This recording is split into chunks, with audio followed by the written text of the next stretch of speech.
till the time I sleep. Yes, I am black business. I am black business. Tell me, are you black business? I am black business. Do you support black businesses? Listen, I support black business because I am black business. Black Business Expo, one of the largest business showcases in the history of black business in the world. The world! Sign up today at www.blackbusinessexpousa.com or call 919-308-9090. I am black business. I am black business. From the moment I wake until the time I sleep, I am black business. I am black business. Are you black business? I am black business. Do you support black businesses? I support black business because I am black business. Black Business Expo, one of the largest business showcases in the history of Black America in North Carolina. Join Dr. Eric Kelly III and a host of phenomenal speakers from all around the globe for this 7-day virtual event that you don't want to miss. The mission of the Black Business Expo is to raise scholarship money from kids all the way from high school all the way from college. The Black Business Olympics is one of the largest black business showcases in the world. It is an opportunity for businesses and companies to showcase their businesses globally. We are going to be giving away laptops up to $5,000 away to students. Again, I'm Olivia Appleberry, the founder of 2 Cents Finance and one of the speakers for the expo. I am so excited to see you there. For more info, go to www.blackbusinessexpousa.com or call 919-308-9090 and hope to see you there. I am black business. From the moment I wake until the time I sleep. Yes, I am black business. I am black business. Tell me, are you black business? I am black business. Do you support black businesses? Listen, I support black business because I am black business. Black Business Expo, one of the largest business showcases in the history of black business in the world.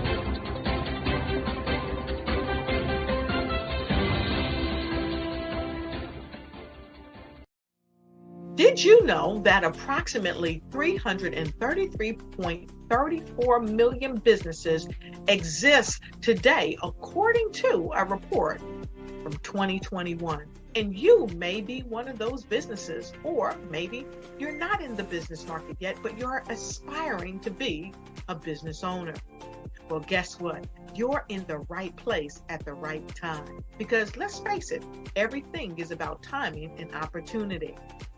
Hi, my name is Dr. Lotus Richey, and I'm the CEO and founder of the Lotus Richey Coaching and Consulting LLC, along with the Lotus Richey Ignite Show. 15 minutes of success with Dr. Lotus Richey, as well as books to boom your business and bring who you are. And today, I want to bring this amazing message to you about the Black Business Network and the Black Business Olympics. See, the Black Business Network and the Black Business Olympics is designed to help people just like you, that's right, that look like me, to take their business to the next level. Not just in your front yard or your backyard, but globally. The Black Business Network and Black Business Olympics is designed not to just help you survive, but to help you thrive. So join us today as we come together with businesses all around the world to support our students, our children, our young teens, are young entrepreneurs. What we do is we come together to help raise funds for students who are aspiring to be business entrepreneurs, who are aspiring and who are thriving in college. We endow them with a wonderful opportunity to gain scholarship of either a laptop or several thousands of dollars. And we invite you to help be a contributor to this amazing opportunity to help someone that looks just like you. So join us today at our website and let us connect with you and help you ignite and take flight in every area of your life on the Black Business Network and the Black Business Olympics.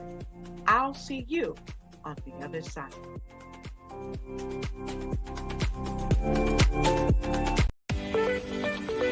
You are in the right place at the right time.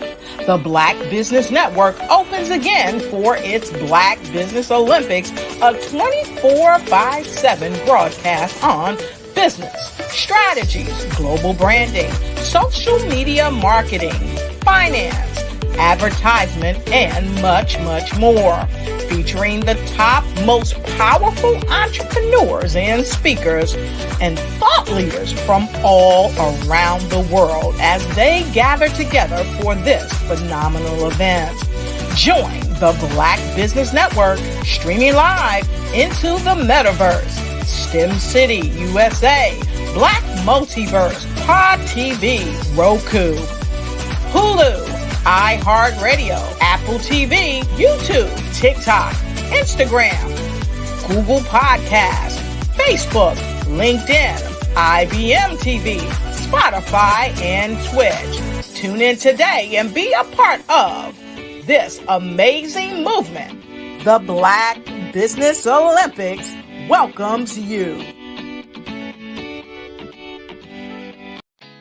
Did you know women represent just 3% of Fortune 500 CEOs and less than 15% of corporate executives at top companies worldwide? Have you wondered what the secrets are to getting into the top ranks, whether in the private or public sector?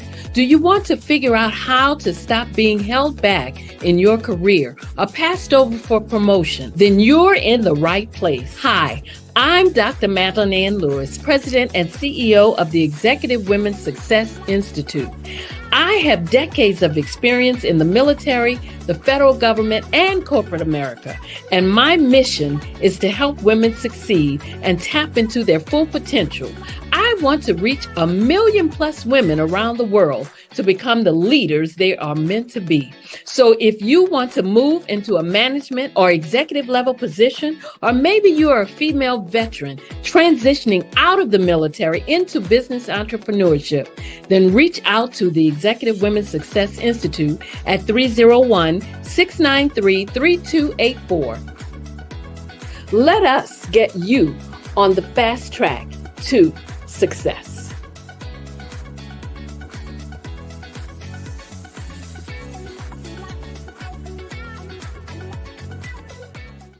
Was born in a little village on the island of Haiti.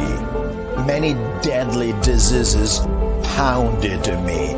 It is as if they were on a mission to end my existence on this earth. I refused to give up. In 1983, I left Haiti and came to the United States of America.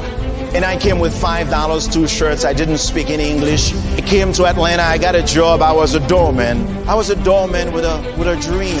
What I used to come on stage. I'd rehearse this moment that I'm standing in front of you. That's the power of a dream. Maybe today is the day you begin acting as if you already have it. And then step out with full force. Take a risk. No condition is permanent. Don't let your situation distract you. You are chosen. You are called. You are born for a purpose in this life.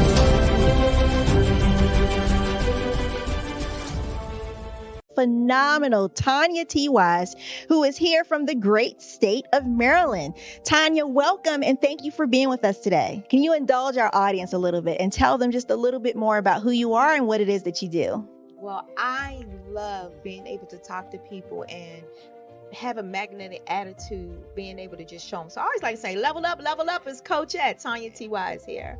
So can you tell our audience, just give them a teaser about what your presentation will be about? So my philosophy is that we should all be living our dream life. So tomorrow I'm going to talk about how you start living your dream life. What are some of the things that you thought about in your childhood that you just kind of let go and dormant? Wow. And I want to reignite that and just give you some pointers and some tips, some tools, some strategies to be able to start living your best life now. And guess what, Rhonda? And leave it inheritance for your legacy.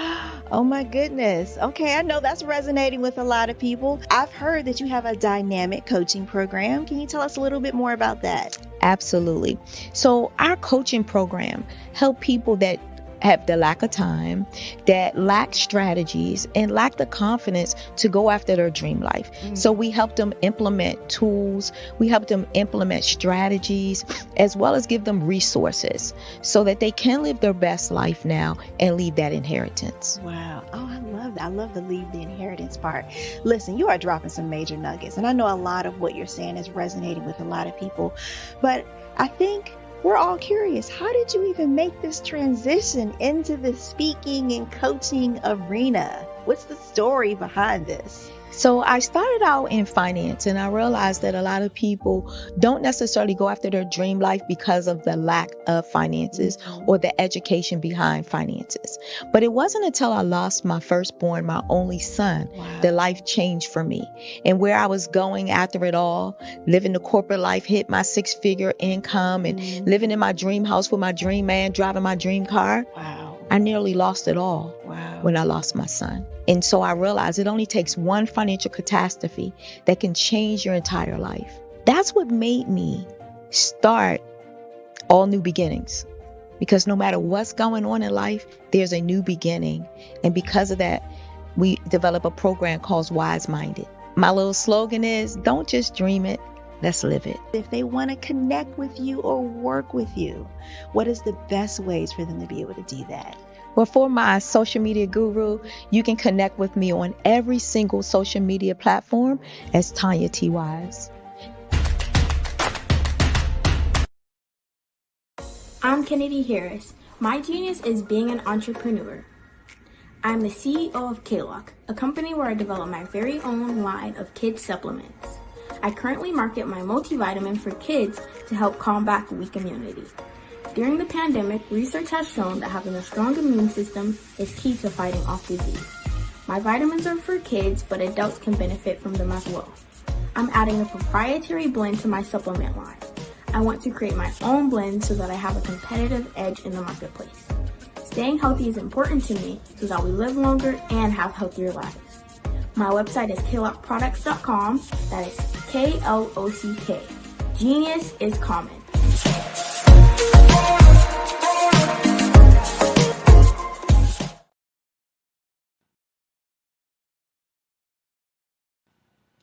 Hello, my name is Kiasi Helm and I'm 14 years old.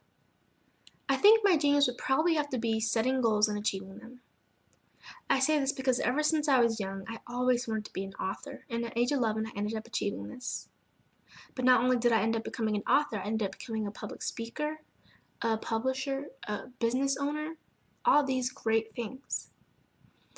The name of my business is Written by Kids Publishing Company. I decided to start this company because I thought it was important for me to help kids my age express themselves through literacy and just achieve their own goals. Because to me, achieving goals is the best thing in the world to feel. It's you just achieving things and aspirations that you set for yourself. And I know that everybody is capable of this because even if you don't end up achieving the goal, you still tried your best, and that's the most important thing. And everybody is capable of this because genius is common. Thank you.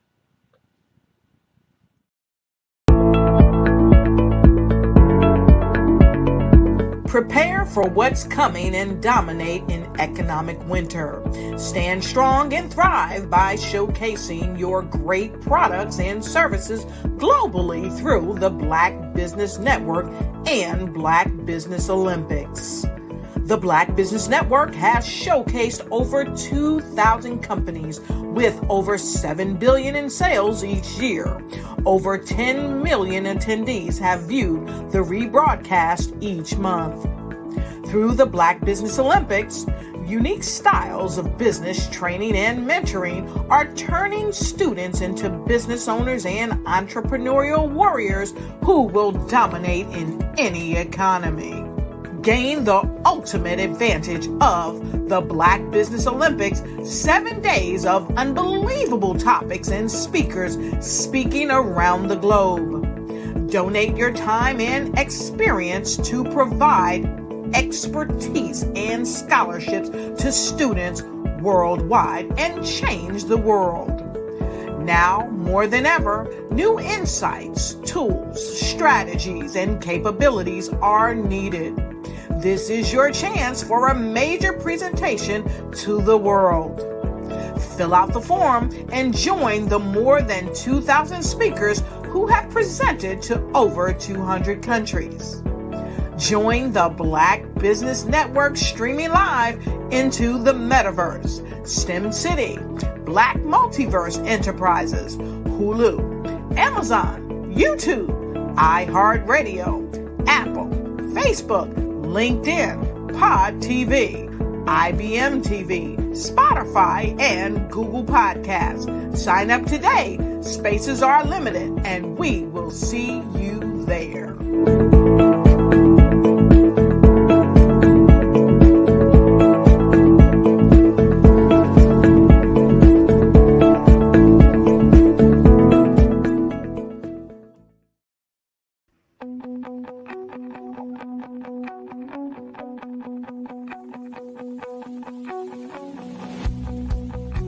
I am Black business. From the moment I wake until the time I sleep. Yes, I am Black business. I am Black business. Tell me, are you Black business? I am Black business. Do you support Black businesses? Listen, I support Black business because I am Black business. Black Business Expo, one of the largest business showcases in the history of Black business in the world. The world! Sign up today at www.blackbusinessexpousa.com or call 919-308-9090. I am Black business.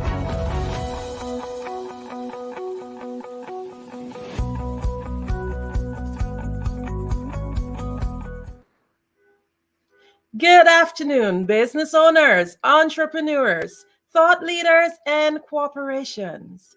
Welcome to the Black Business Network. My name is Andrea Adams of Global Kids Speak Oratory Club. I am your business moderator for this afternoon on the Black Business Network. The Black Business Network is a 24-hour business network showcasing Black businesses, business owners, entrepreneurs, and thought leaders worldwide. We have speakers from North Carolina, London, Singapore, Africa, Japan, and cities all over the United States. The Black Business Network is a global community sharing its business knowledge to empower, inspire, and educate businesses about business. I am more than excited to introduce to you our speaker for this afternoon. First speaker, that is Eddie Clark. Eddie Clark is a remote video producer and YouTube strategist. In 2013, she opened Virtually in Sync, where she provided video editing services primarily to speakers for the reels before eventually branching out to include YouTube management, strategy consulting, and virtual video production while working with service provider entrepreneurs. I'm just delighted. Welcome, Eddie Clark. Hi, nice to meet you. Hi, Andrea. So nice to meet you. Just for clarification, it's pronounced Edie. Edie, thank you so much. No worries, no worries. Thank you. A pleasure to be here. We are just more than happy to have you. Genius is common, and I'll see you on the other side. Excellent. Thank you all so much. It's really, really an honor to be here to present today. And I'm going to talk to you about embracing YouTube. And since that's one of the platforms that this is going out to, I think that actually makes sense. So, as Andrea said, I've been doing video and YouTube since 2013. And I've encountered a lot of people over the years being very apprehensive about YouTube and videos in general. And usually it's because we're super uncomfortable about being on camera.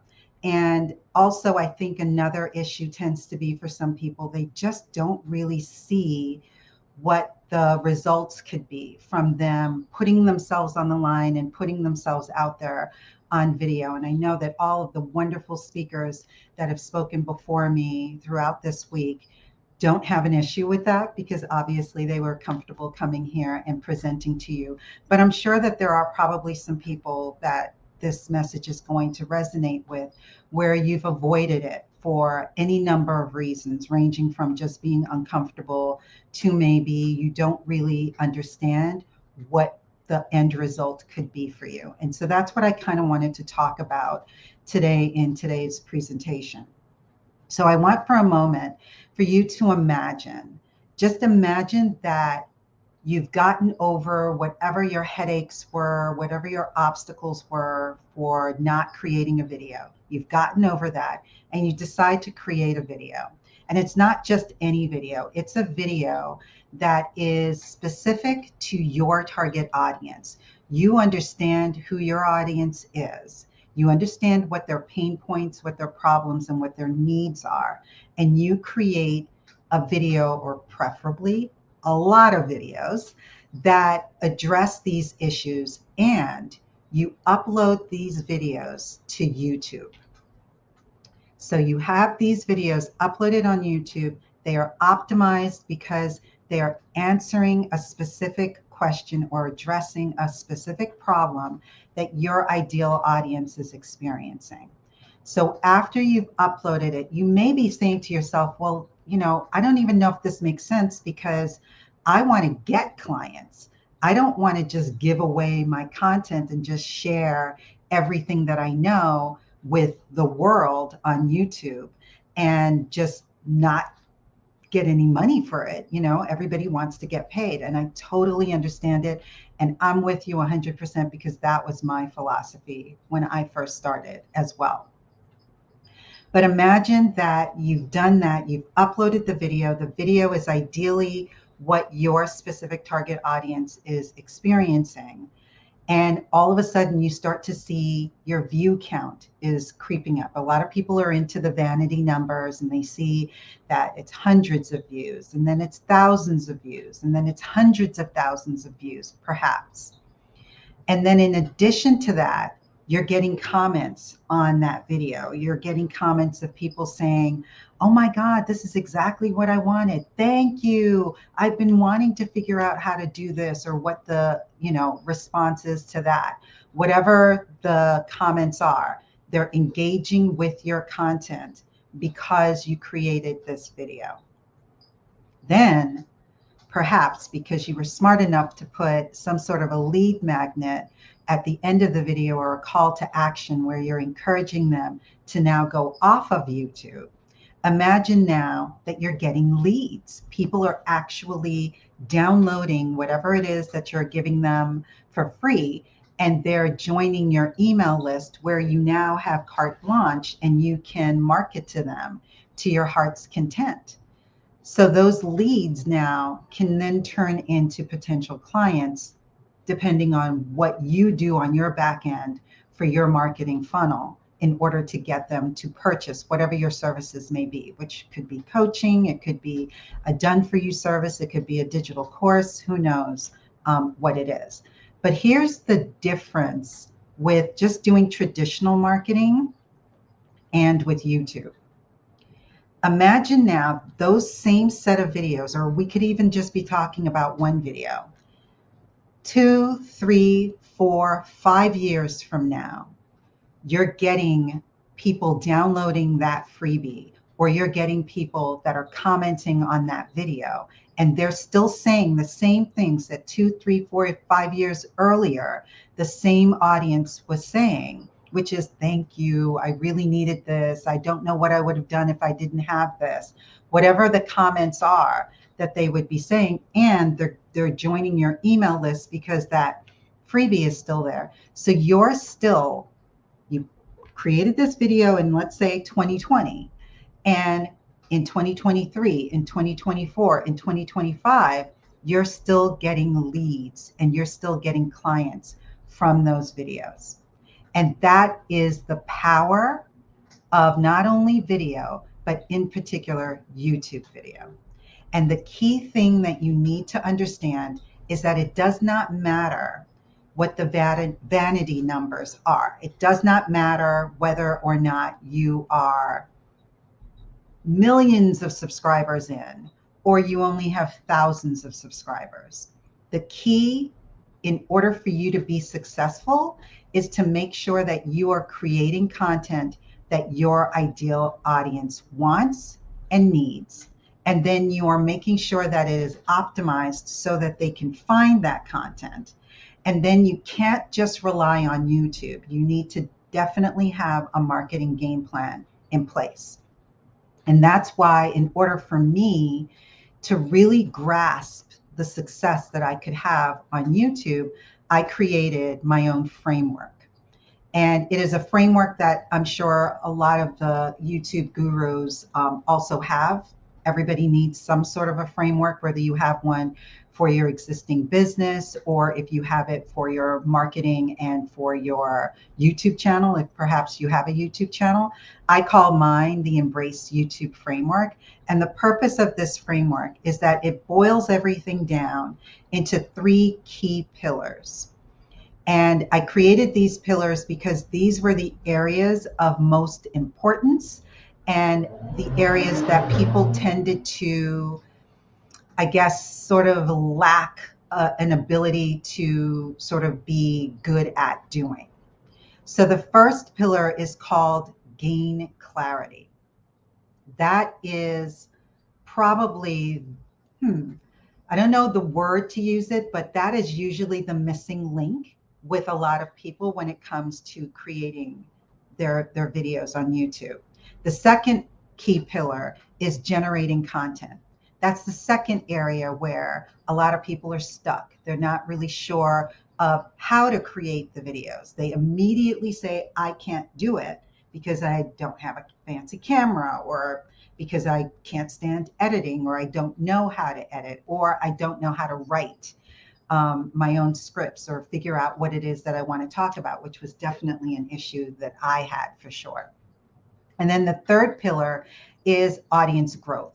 The ability to use these videos in order to grow your audience. It's absolutely imperative that you're able to do this. So we'll dig deep now into what you can gain from each and every pillar. So the first one is to gain clarity.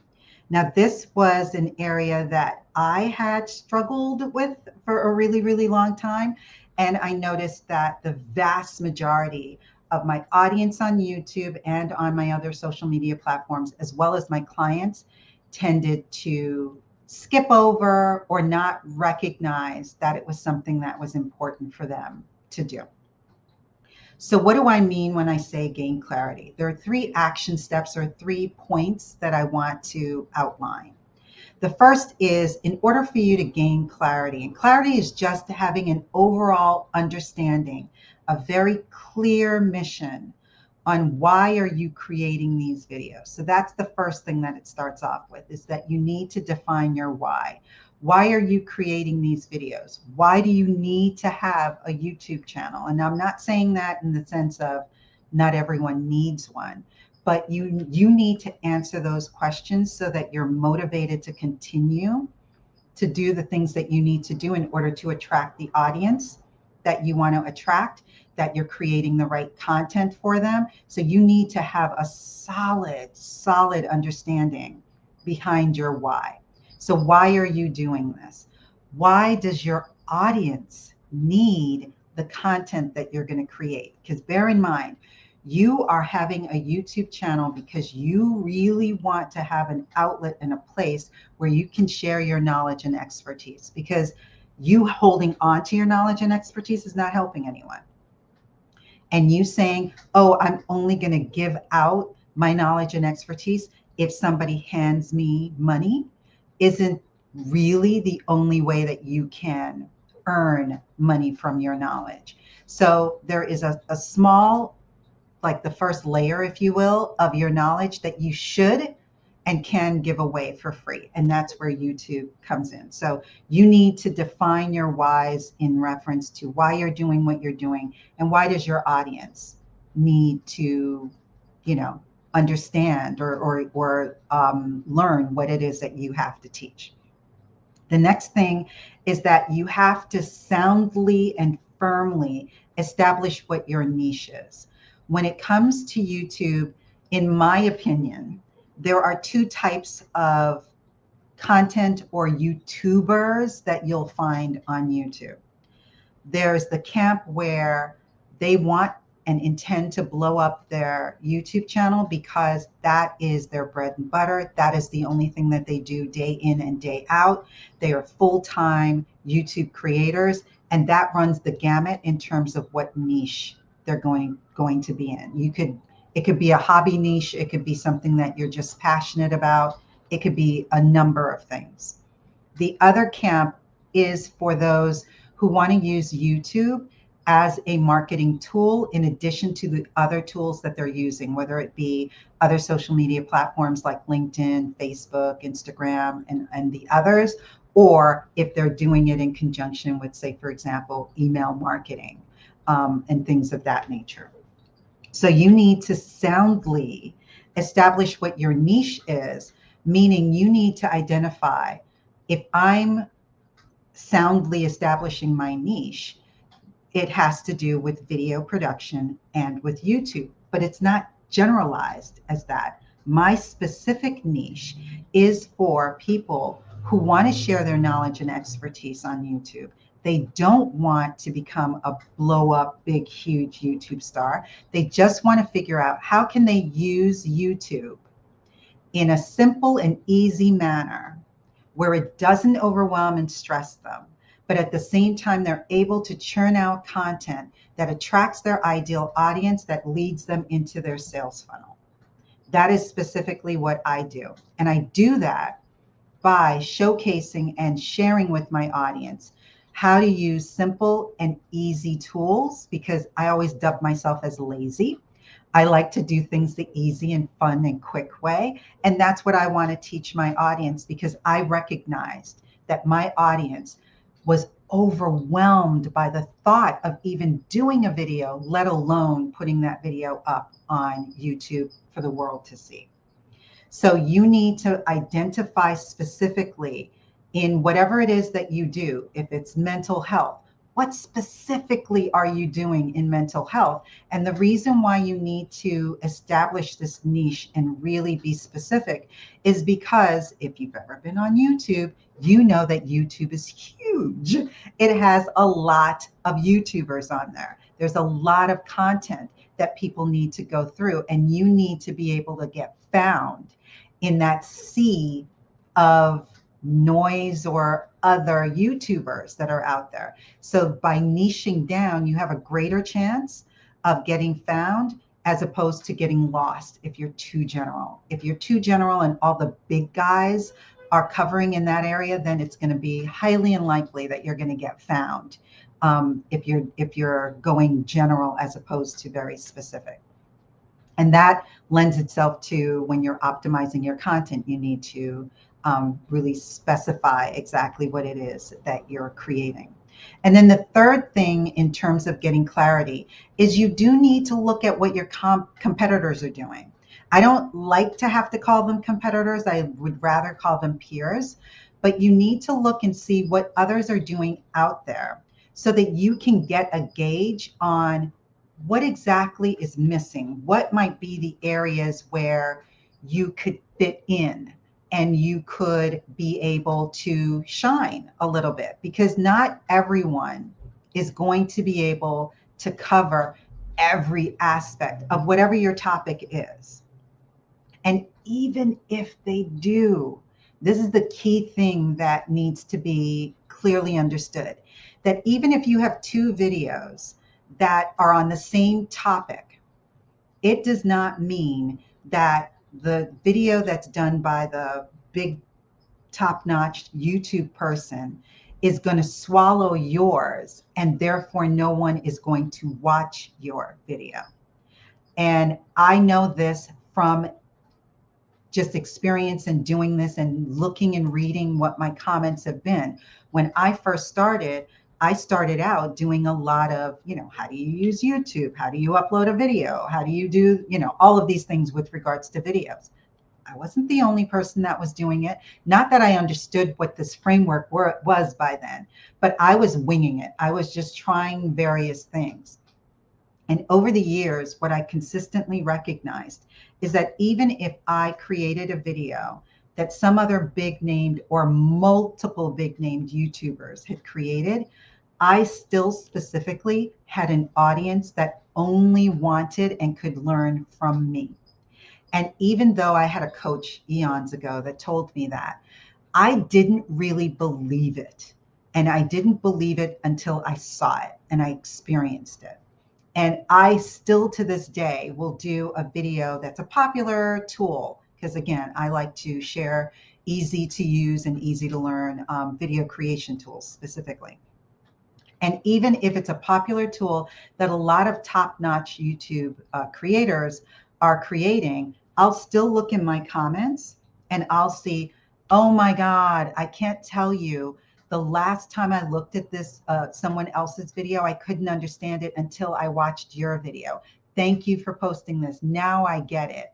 Or the other thing that can happen, which is genius that this can happen because it costs you nothing but the time it took you to create the video. I've had plenty of clients contact me after they've seen a tutorial video. And I specifically primarily do tutorial videos. So basically I'm teaching you how to do things on your own. So if that's not the epitome of someone saying, here, take my knowledge and run with it, you don't have to pay me for it, that happens in tutorial videos. And I can't tell you the amount of times I've had a number of tutorial videos, and this has happened as recent as this year, where I've created the video, I've shown you from soup to nuts exactly how to use this tool. And I will get clients from that because they've chosen to not do it themselves. When they originally were searching online and they came upon my video, and probably others that have done videos on the same topic, they've opted not to do it themselves and they are hiring me. So it's almost like that tutorial video is sort of like my audition tape, if you will. And it shows them that I know what I'm talking about, that I understand how to use this platform. And therefore it shortens, I always say it shortens the know, like, and trust factor, but it shortens the ability for me to have to then have a consultation, explain to them what it is that I do, showcase any clients that I've done the same thing for, show them testimonials, like prove myself. I don't need to prove myself if they've seen my work. If they've seen what I can do, I don't need to do anything more than that. And so time after time, I've had plenty of tutorial videos where people have come and said, you know what, I was going to do this on my own, but nah, I'm going to pass. Let me just hire you to do it. Or worst case scenario, they're hiring me to be their one-on-one coach. to further go in, because obviously a tutorial video is not going to have every single thing in it. So they might just hire me and I'll have one-on-one sessions with them, but they're still paying me for my knowledge as opposed to just putting everything out there for free. So there are benefits for doing tutorial videos and for certainly sharing your knowledge with your audience, because it does pay off. And I always say that whoever it is that's your target audience, those people really need to hear from you, and they can only learn from you, because everyone's style, because that's the other common denominator that I'll get from a lot of people that will respond back after they've watched a video of mine. And it's that know, like, and trust factor thing again, where they say, oh, I really trust you, or I like how your style, I like how you communicate. Something to that effect is usually goes hand in hand with the knowledge in terms of why they choose to work with me. So I highly recommend that you consider doing that. Now, on to the second pillar, which is to generate content.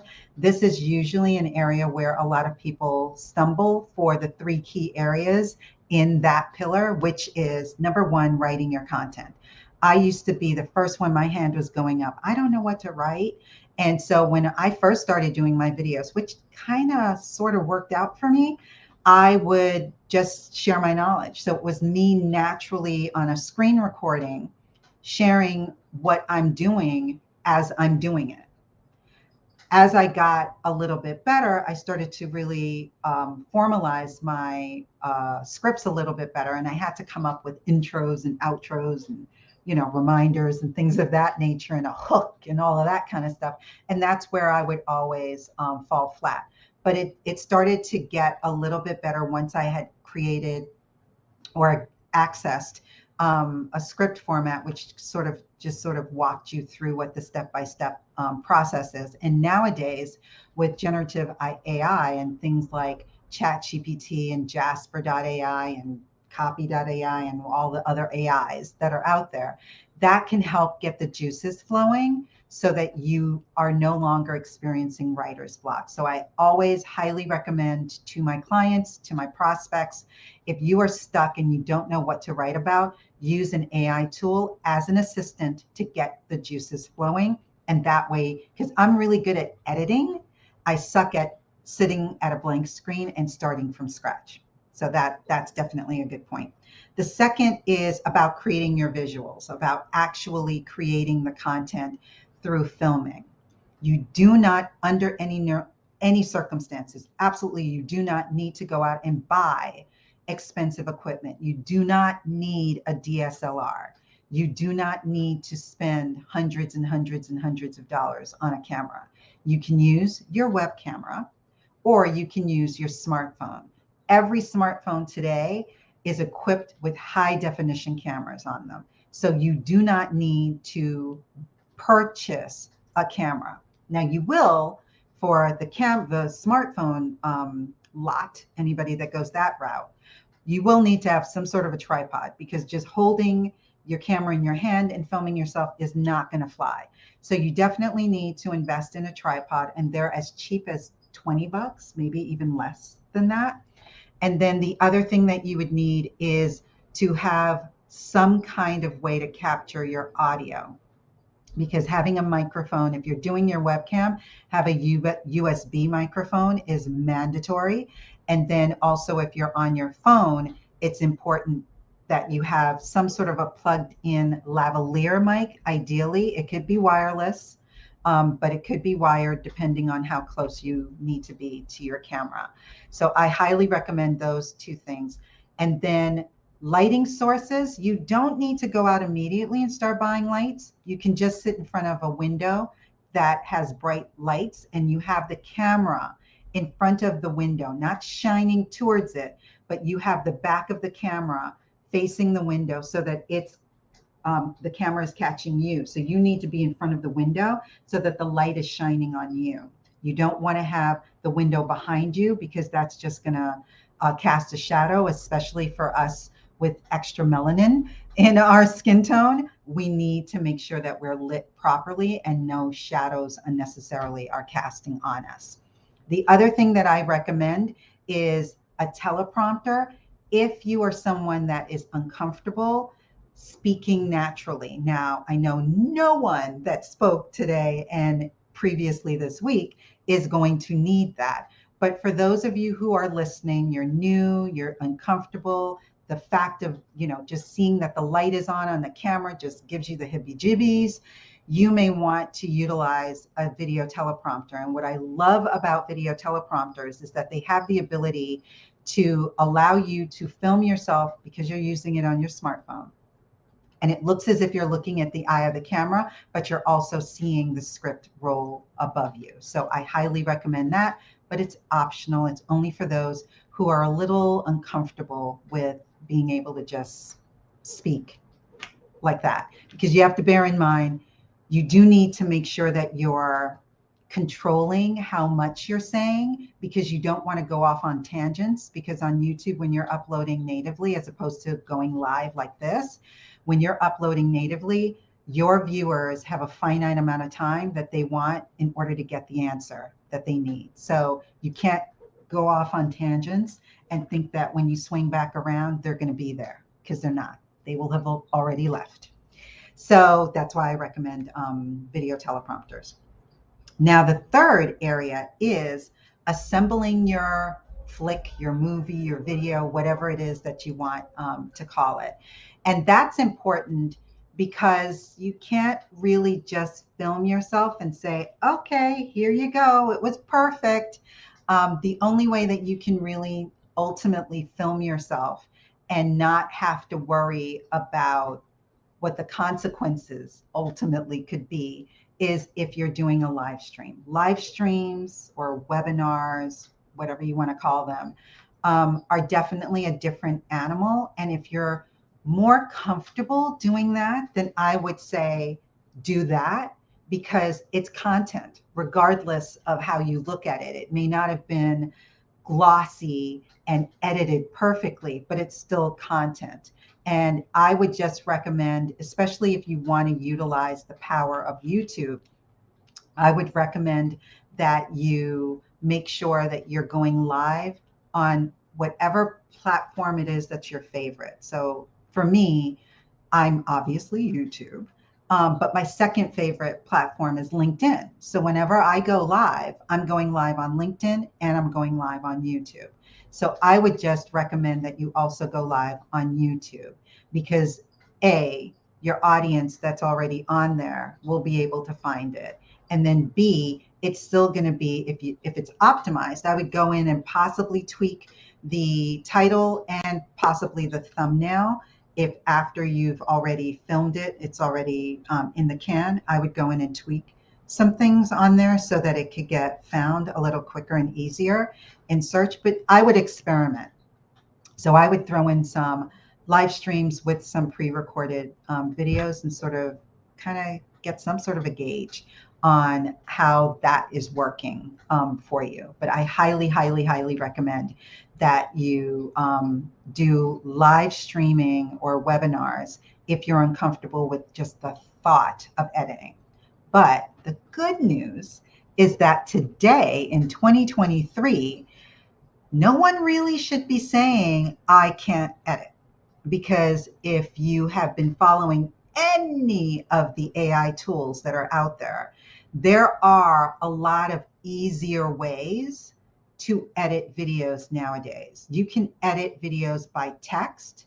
So that basically means that you can take the transcript, you can upload your videos to platforms where it allows you to transcribe your video, which a lot of tools are automatically transcribing now. And then from your transcription, you can treat that like you would a Word document or a Google Docs document.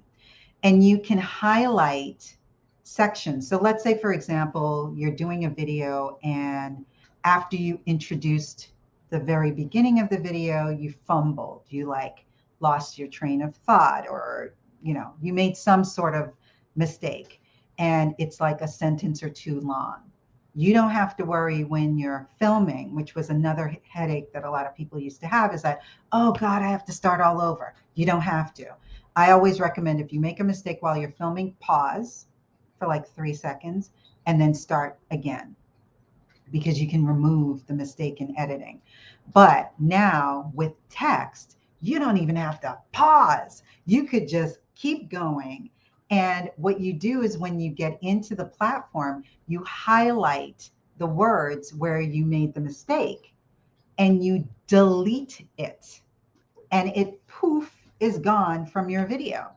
So that's how editing is today if you want to quote unquote do it manually or do it yourself. But with AI, there are other platforms that exist that allow you to upload your video. It will transcribe your video for you, but it will also edit your video for you. Now, there is only one that I've been playing around with that will edit out mistakes. So it will know somehow, it will know that, oh, she made a mistake there. So let me remove that sentence because she started that sentence over lower down. And it will remove those for you.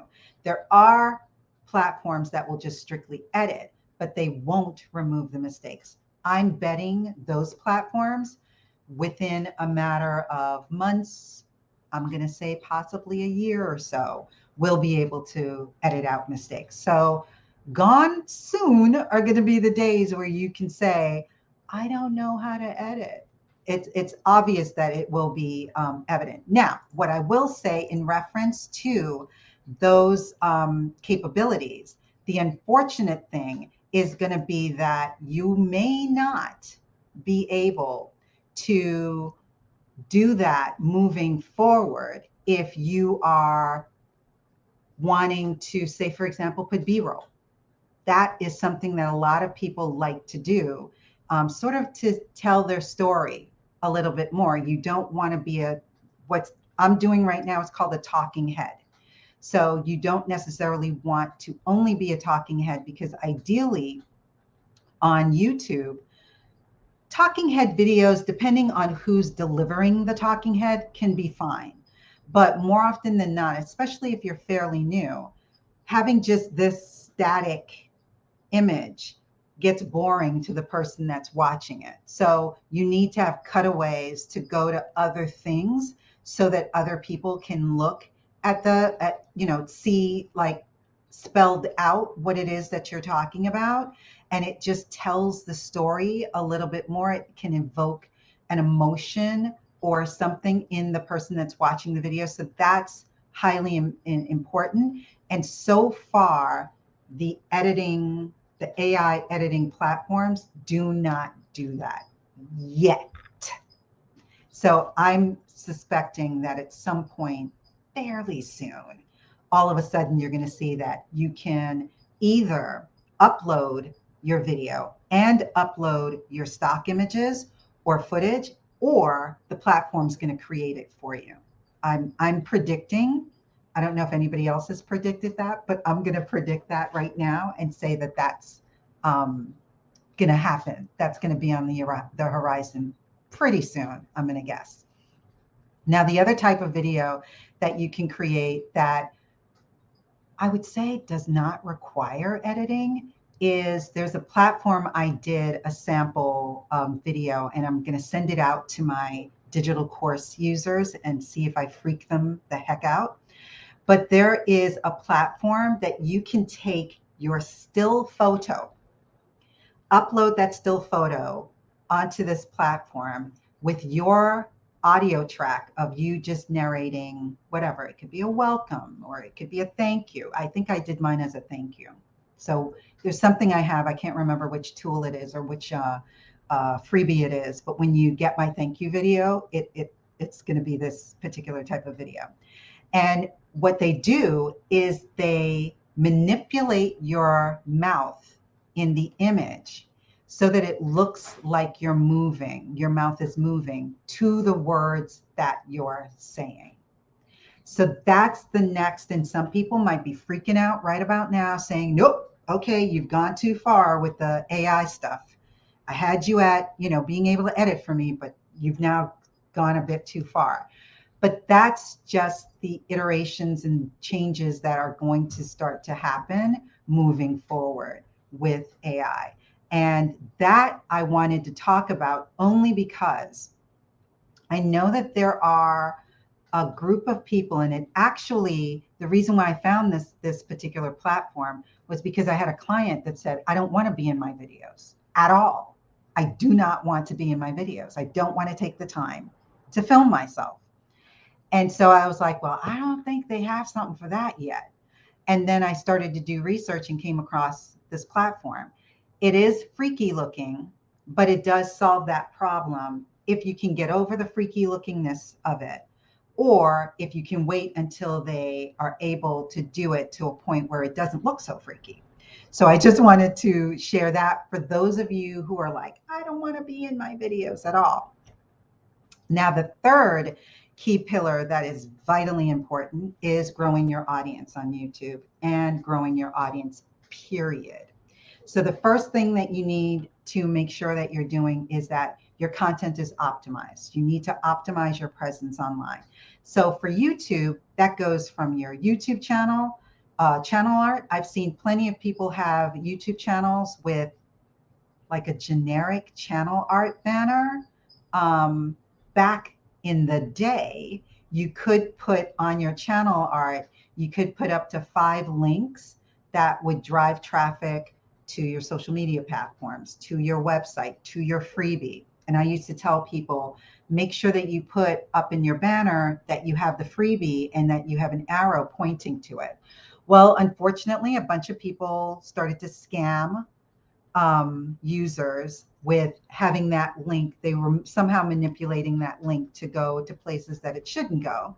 So they've now moved it. So you can't put that on your channel art anymore, but it is now underneath your subscribe button on your, still on your channel page. It's just been moved into a lower position. But I've seen people that have YouTube channels that like just have maybe a playlist of uploads, or it might be some random batch of videos. There's no greeting. There's no like, welcome to my channel. This is what you're going to find. This is what I do. Here are some playlists that you need to look at. There's none of that that's on there. And I encourage my audience and my clients that you need to treat and look at your channel page like you do your website. Not that it has to mirror it, but think of it in the same vein, because it is the thing that people are going to see. And that may be the difference between them choosing to subscribe and not subscribing to your channel. So that's really important. And then obviously optimizing all of your videos to make sure that they are optimized using the same keyword terms that your ideal audience is using. And then the last two, Andrea, I know I gotta go, but the last two are making sure that your videos are sharing with your audience what they need to do next. Do you want them to subscribe to your channel? Do you want them to do something? What is it that you want them to do? And then the last most important piece is you need to share it beyond the platform of YouTube. YouTube is not going to do all of the work for you. You need to do your due diligence and share your videos to your email list, on your blogs, on your social media platforms as well, and constantly share it, because you can't leave all of the hard lifting and heavy lifting to YouTube alone. So that's me. Thank you so much. I know I probably went over a little bit, but.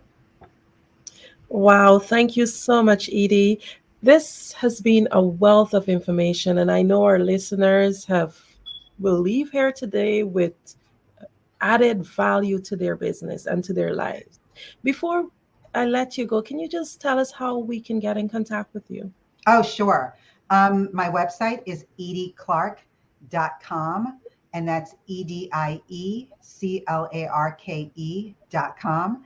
And then you can reach me on YouTube, LinkedIn, and Facebook. I'm not on Facebook that much, at Virtually in Sync. And I could spell that out if you need to. VIRTUALLYINSYNC. And yeah, those are and I'm on Alignable as well, if anybody's on Alignable. Thank you so much. Thank you. Genius is common, and I'll see you on the other side.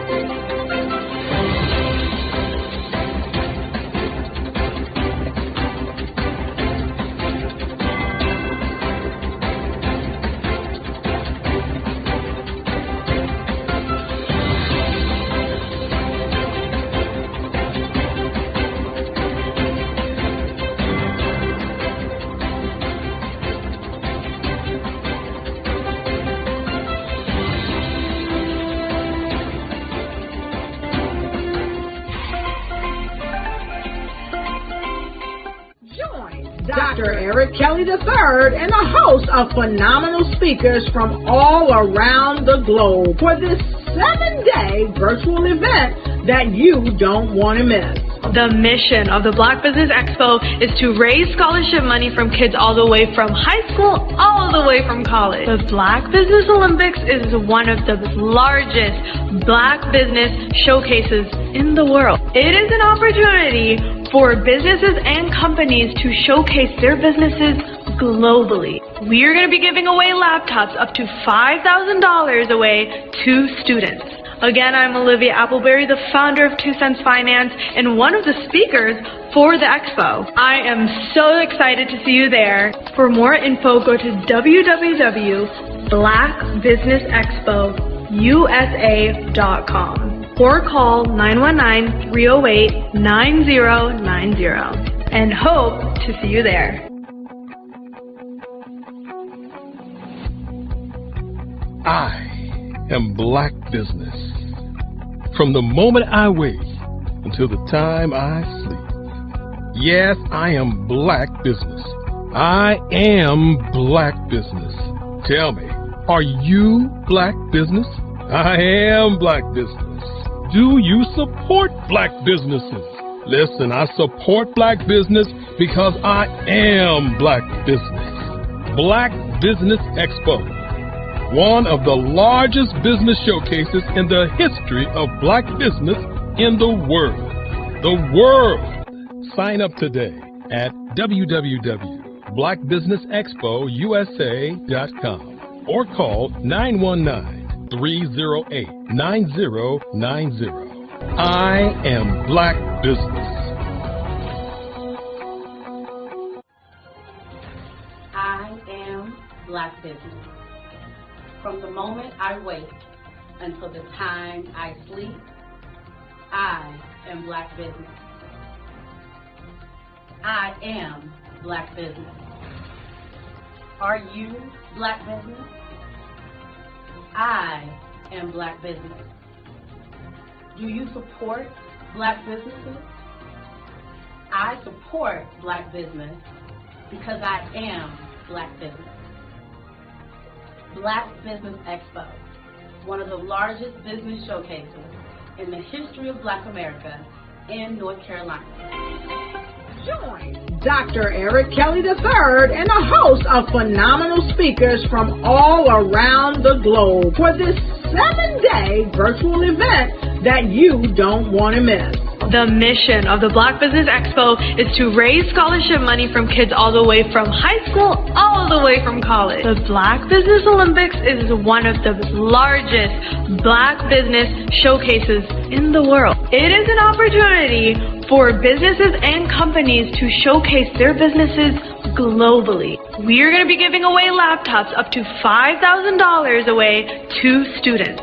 Again, I'm Olivia Appleberry, the founder of 2 Cents Finance and one of the speakers for the expo. I am so excited to see you there. For more info, go to www.blackbusinessexpousa.com or call 919-308-9090 and hope to see you there. I am Black business.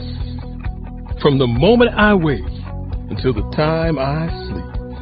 Yes, I am Black business. I am black business. Tell me, are you black business? I am black business. Do you support black businesses?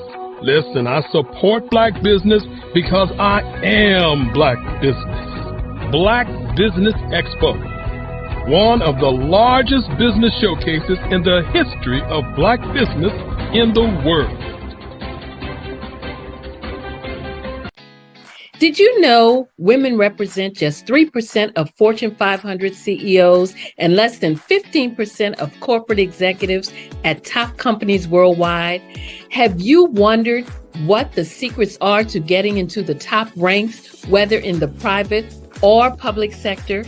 Do you want to figure out how to stop being held back in your career or passed over for promotion? Then you're in the right place. Hi, I'm Dr. Madeline Ann Lewis, President and CEO of the Executive Women's Success Institute. I have decades of experience in the military, the federal government, and corporate America, and my mission is to help women succeed and tap into their full potential. I want to reach 1 million plus women around the world to become the leaders they are meant to be. So if you want to move into a management or executive level position, or maybe you are a female veteran transitioning out of the military into business entrepreneurship, then reach out to the Executive Women's Success Institute at 301-693-3284. Let us get you on the fast track to success.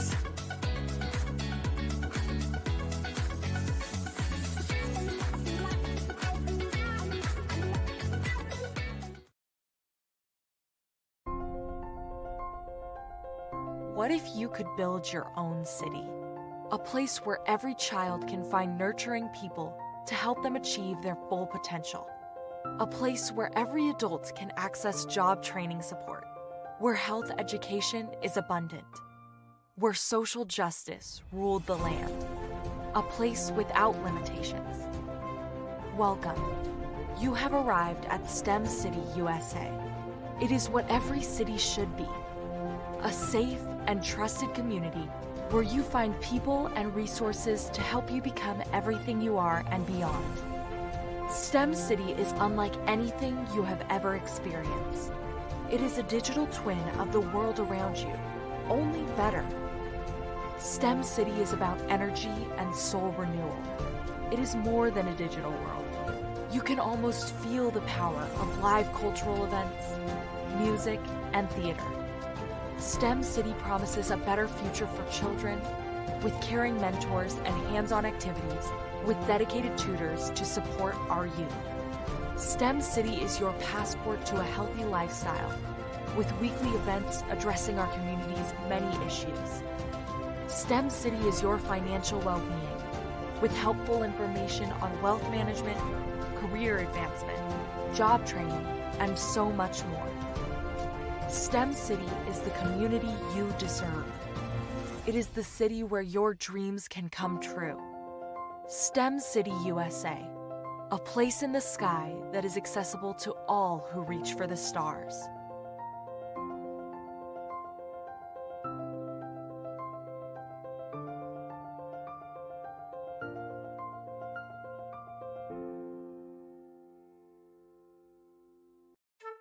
This is Dr. Arnold T. Petsworth. He's the owner of Petsworth Vet World. Business was steady, but then an influx of new four-legged friends changed everything. Dr. Petsworth welcomed these new patients. The only problem, more appointments, meant he needed more space. That's when Dr. Petsworth turned to his American Express business card, which offers flexible spending limits that adapt with his business. He used his card to furnish a new exam room, and everyone was happy. Built for Dr. Petsworth's business, built for your business, Amex Business. The Black Business Expo's mission is to raise funds for high school seniors going to college or K-12 entrepreneurs.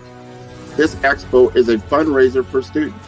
Please, you may go to www.blackbusinessexpousa.com to donate to the scholarship fund or use the Cash App at $BBXUSA. Our goal is to give laptops and up to $5,000 to 10 students. Students can register online at www.blackbusinessexpousa.com. Every dollar counts. Please donate to the Black Business Expo USA Scholarship Fund.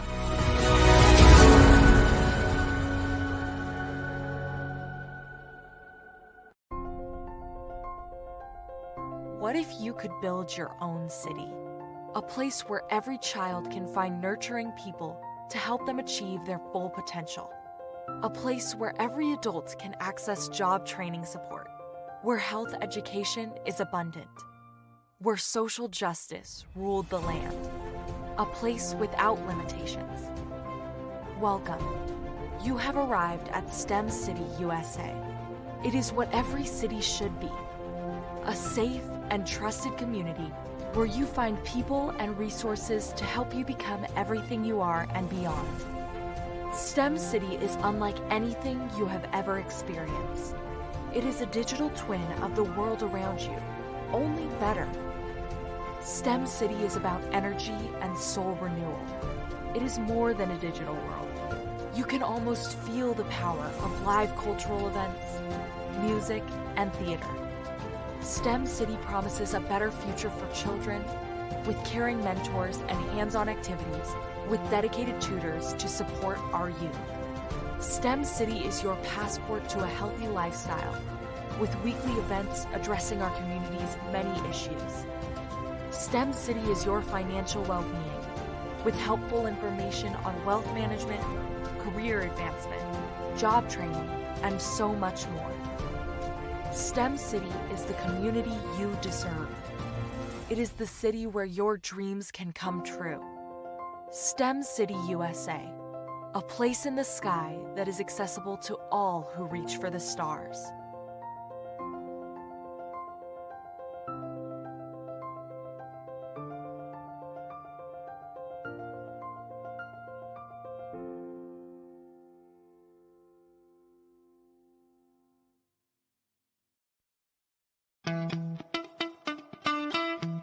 How many times have you been asked to help someone you didn't even know, a student, a business entrepreneur, or did you ever even ask, where did they end up? That business, that friend, that entrepreneur. Well, just maybe they ended up in a gang, bankrupt, homeless, or worse, dead. Maybe they turned to crime, drugs, and alcohol. Did you ever wonder? Did you destroy their dream, or was your life always so easy? At the Black Business Olympics, we started a movement to help students complete. Give them hope and foster success. Help them to leave their dreams of providing laptops, computers, and up to $5,000 in scholarship funds. Today, we ask you to help a student, a business owner, or an entrepreneur to realize their dream by sponsoring them, supporting them, and buying from them. Consider this. With $1.6 trillion in our Black community, we only ask for a small donation for our students, our businesses, and our entrepreneurs. And you can change a life today. So I ask you, what are you going to do? Sit on the sideline and watch our students in high school be leaders, miss out on their dreams from lack of resources? Or are you going to donate to the movement and change their future and yours as well? Give us a call today at 919-308-9090. Change their life by investing with action to the Black Business Olympic Fund. The Black Business Olympics, one of the largest business showcases of Black business in the history of the world.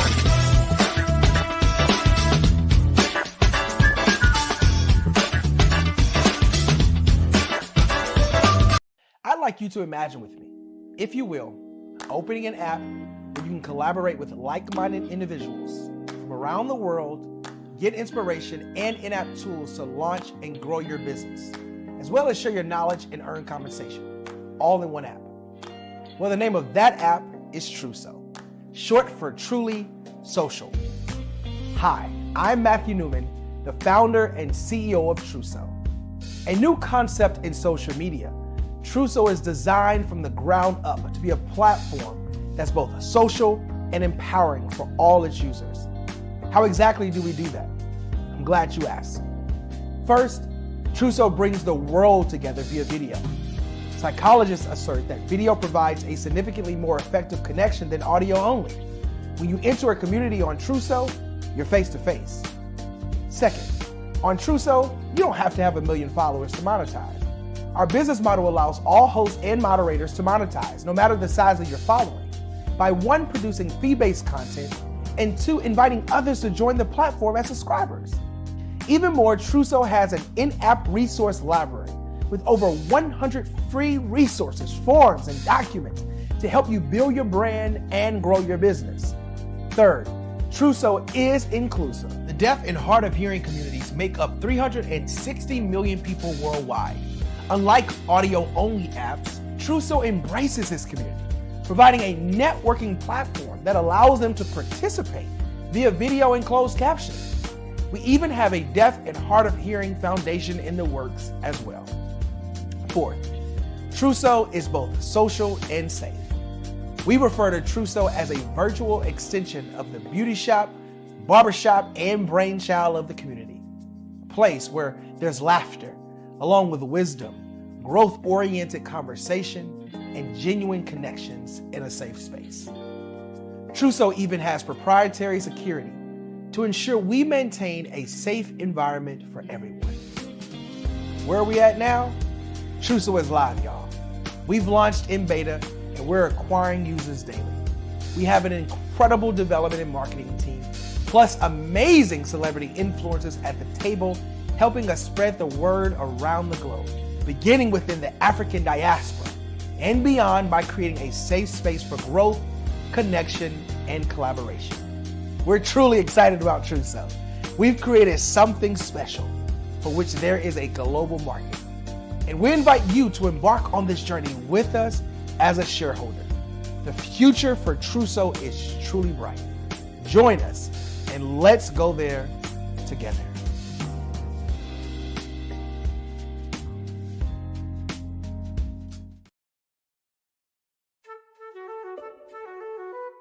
This is Dr. Arnold T. Petsworth. He's the owner of Petsworth Vet World, a veterinary clinic in Hopton, Connecticut. His patients include dog, cat, frog, fish, Goldie, dog, and this alpaca. Due to doctor-patient confidentiality, we can't tell you their names. Business at Vet World was steady, and then quarantine hit. Neighbors brought new four-legged friends into their homes. Bunnies. Bunnies everywhere. Dr. Petsworth welcomed these new patients with open arms. The only problem? There were more appointments than he could manage.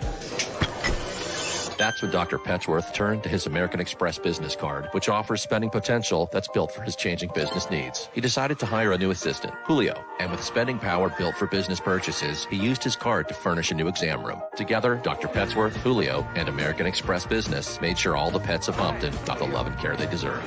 And everyone was happy. Get the card built for business by American Express.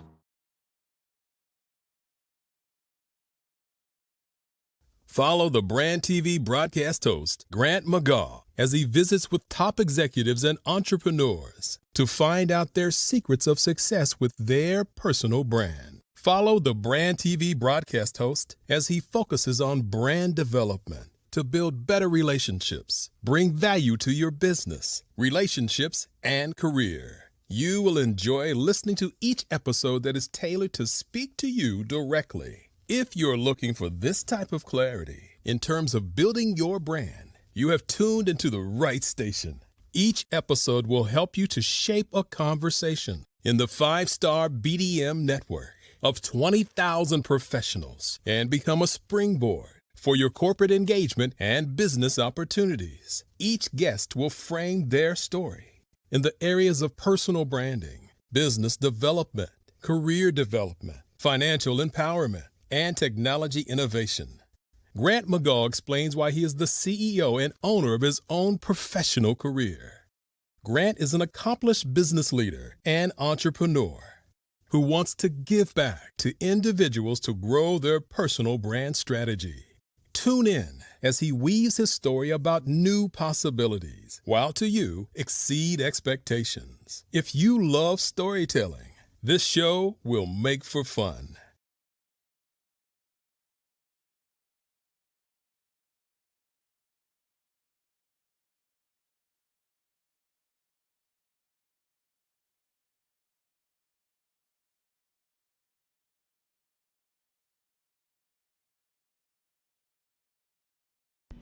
Why do I do what I do?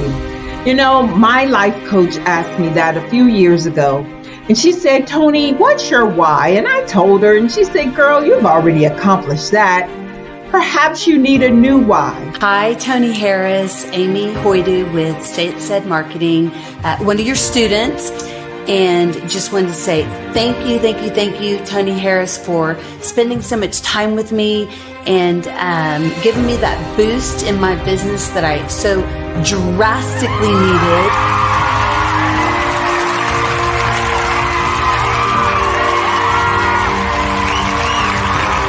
My why is to touch, move, and inspire my clients to take drastic steps to be better than they were before they met me. I'm a resource. I'm a connector. I want to help people build deeper relationships that are beneficial to their life and business. That's what I do best. So, first thing you got to do is show up. And speaking is a way to magnetically attract your ideal client to you. How many of you use social media that way? Absolutely, and this is how you look to the world. Drastic steps are the steps that are needed to be successful. And my business is drastic denotes a mindset. Getting out of your comfort zone, doing something that you don't necessarily feel comfortable doing, want to do, but you know it's a necessary step to be successful in your business. I get the most satisfaction when I see my connections flourishing into relationships long after I am gone. Hi, my name is Jasmine Augustine with Media Jasmine, and I've joined several networking and referral groups in the area. And Network in Action Northeast Houston with Tony Harris Taylor is one of the best organizations that I've joined. I love that piece of what I do, and it is what fuels my fire.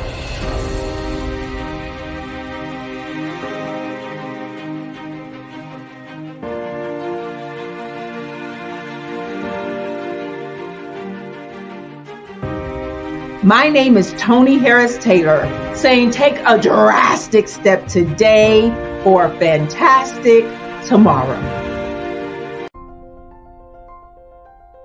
What if you could build your own city? A place where every child can find nurturing people to help them achieve their full potential. A place where every adult can access job training support. Where health education is abundant. Where social justice ruled the land. A place without limitations. Welcome. You have arrived at STEM City, USA. It is what every city should be. A safe and trusted community where you find people and resources to help you become everything you are and beyond. STEM City is unlike anything you have ever experienced. It is a digital twin of the world around you, only better. STEM City is about energy and soul renewal. It is more than a digital world. You can almost feel the power of live cultural events, music, and theater. STEM City promises a better future for children with caring mentors and hands-on activities with dedicated tutors to support our youth. STEM City is your passport to a healthy lifestyle with weekly events addressing our community's many issues. STEM City is your financial well-being with helpful information on wealth management, career advancement, job training, and so much more. STEM City is the community you deserve. It is the city where your dreams can come true. STEM City USA, a place in the sky that is accessible to all who reach for the stars.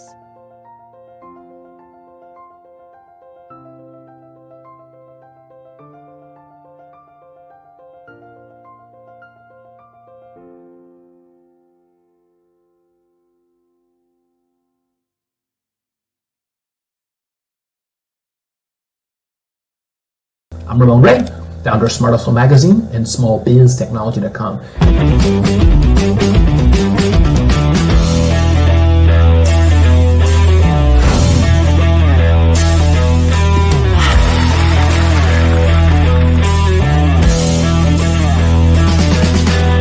You're here today to celebrate small business success. Stand up on your feet. You rocked the house. Thank you. It was amazing. Didn't we learn? For me, success comes from failure.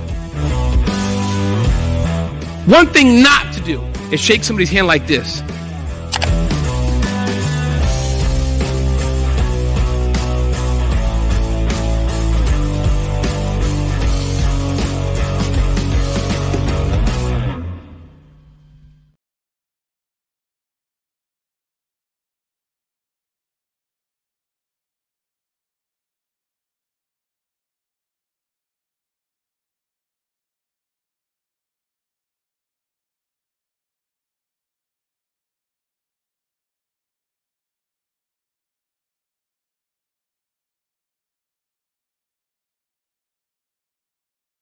I was born in a little village on the island of Haiti. Many deadly diseases pounded me. It is as if they were on a mission to end my existence on this earth. I refused to give up. In 1983, I left Haiti and came to the United States of America. And I came with $5, 2 shirts. I didn't speak any English. I came to Atlanta. I got a job. I was a doorman. I was a doorman with a dream. What I used to do, I used to come on stage. I'd rehearse this moment that I'm standing in front of you. That's the power of a dream. Maybe today is the day you begin acting as if you already have it. And then step out with full force. Take a risk.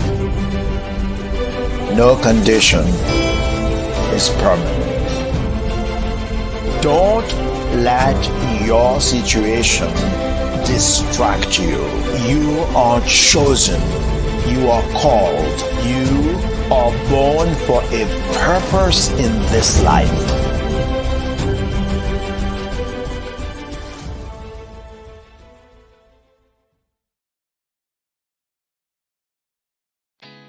Did you know women represent just 3% of Fortune 500 CEOs and less than 15% of corporate executives at top companies worldwide? Have you wondered what the secrets are to getting into the top ranks, whether in the private or public sector? Do you want to figure out how to stop being held back in your career or passed over for promotion? Then you're in the right place. Hi, I'm Dr. Madeline Ann Lewis, President and CEO of the Executive Women's Success Institute.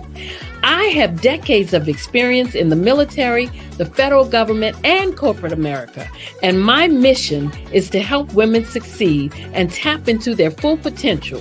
I want to reach 1 million plus women around the world to become the leaders they are meant to be. So if you want to move into a management or executive level position, or maybe you are a female veteran transitioning out of the military into business entrepreneurship, then reach out to the Executive Women's Success Institute at 301-693-3284. Let us get you on the fast track to success.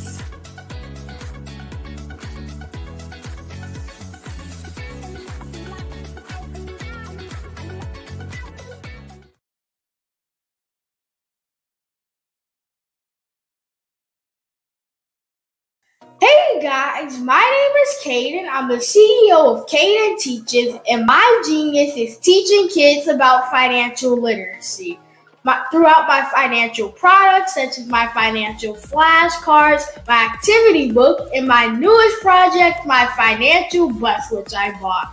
And on the bus, it has a mock bank where kids will learn how to deposit and withdraw money, a mock grocery store where kids will be able to learn how to have a family budget, and a mock stock exchange where kids will even be able to learn how to invest in stocks.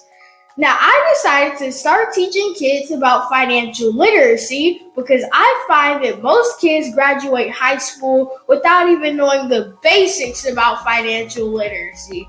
And I feel if I were to teach kids about financial literacy, that I would be able to help kids tap into their genius. And I actually learned about financial literacy to my dad because I would go to business meetings with him and I would always see that they were talking about financial literacy.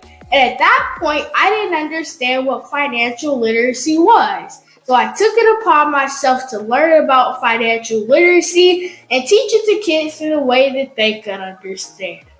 But I want you guys to help me help kids tap into their genius by going to my website, cadenteaches.com, and you can sew into me in my financial bust by going to my GoFundMe link. And remember, if Caden can, you can too, because genius is common. Hello, my name is Kiasi Helm and I'm 14 years old. I think my genius would probably have to be setting goals and achieving them. I say this because ever since I was young, I always wanted to be an author, and at age 11, I ended up achieving this. But not only did I end up becoming an author, I ended up becoming a public speaker, a publisher, a business owner, all these great things. The name of my business is Written by Kids Publishing Company. I decided to start this company because I thought it was important for me to help kids my age express themselves through literacy and just achieve their own goals. Because to me, achieving goals is the best thing in the world to feel. It's you just achieving things and aspirations that you set for yourself. And I know that everybody is capable of this because even if you don't end up achieving the goal, you still tried your best, and that's the most important thing.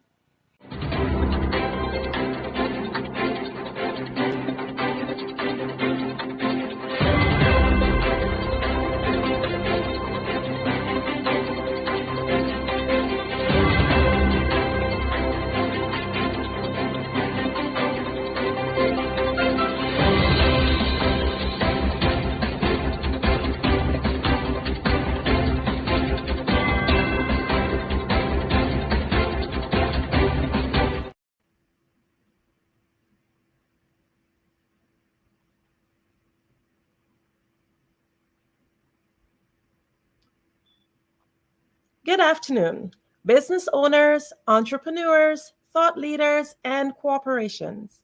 Welcome to the Black Business Network.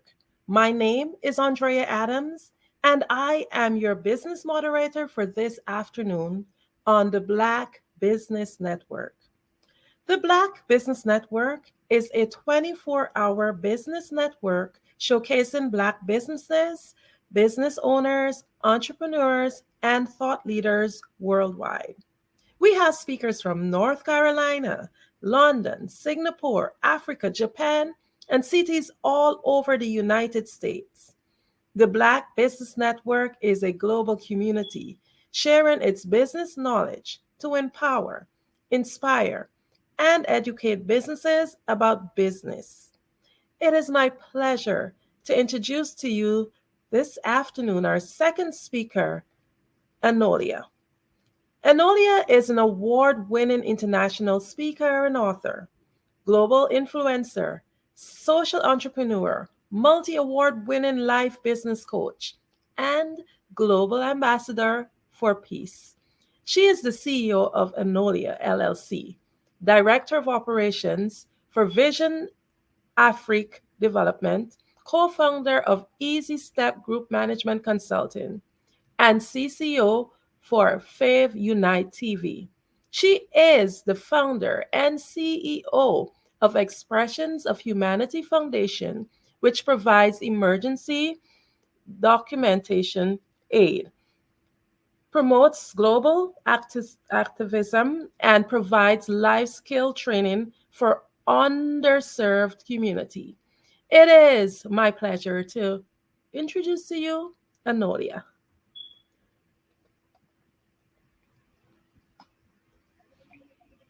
Thank you so much for that lovely introduction. I truly appreciate it, Andrea.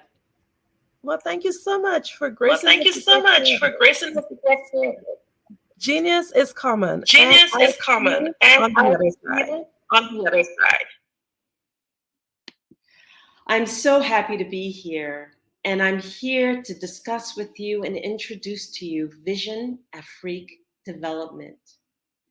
Vision Afrique Development is a non-governmental organization that is dedicated to supporting the implementation of Agenda 2063 and the African Union Strategic Framework for the Socio-Economic Transformation of the African continent. In addition to Agenda 2063 projects, we have other projects and programs that are not outlined in Agenda 2063, hence our Agenda 2063 Plus initiative.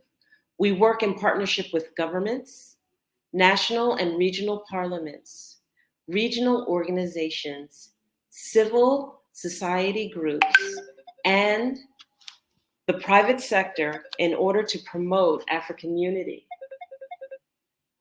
sustainable development, and inclusiveness in growth in Africa. So to share with you a little bit about Vision Afrique, the birth of the idea came from Dr. Winfred Wanjuki Gitonga of Kenya. The birth of an idea to be able to invest and bring to fruition the innovations and the things needed in Africa. So there was a vision by this woman, so vivid in terms of giving back to her own community and continent.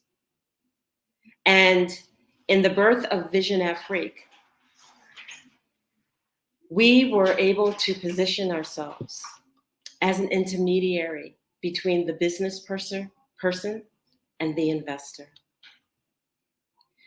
To be able to help businesses learn how to invest in Africa, to be able to allow them to birth their ideas, their innovations, their projects, their visions, help them to bring those to fruition if they are a startup, or to help them expand if they already have pre-existing businesses wanting to expand and explore.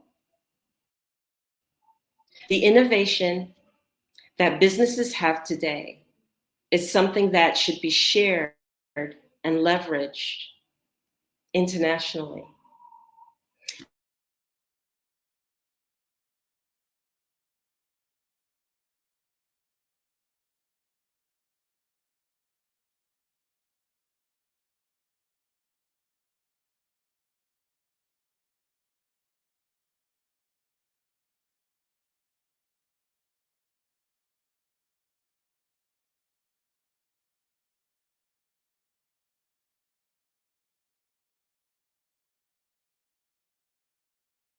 As women, you and I will contribute more to our organizations, more to our families, and more to our communities. When we show up to rise up, everyone wins.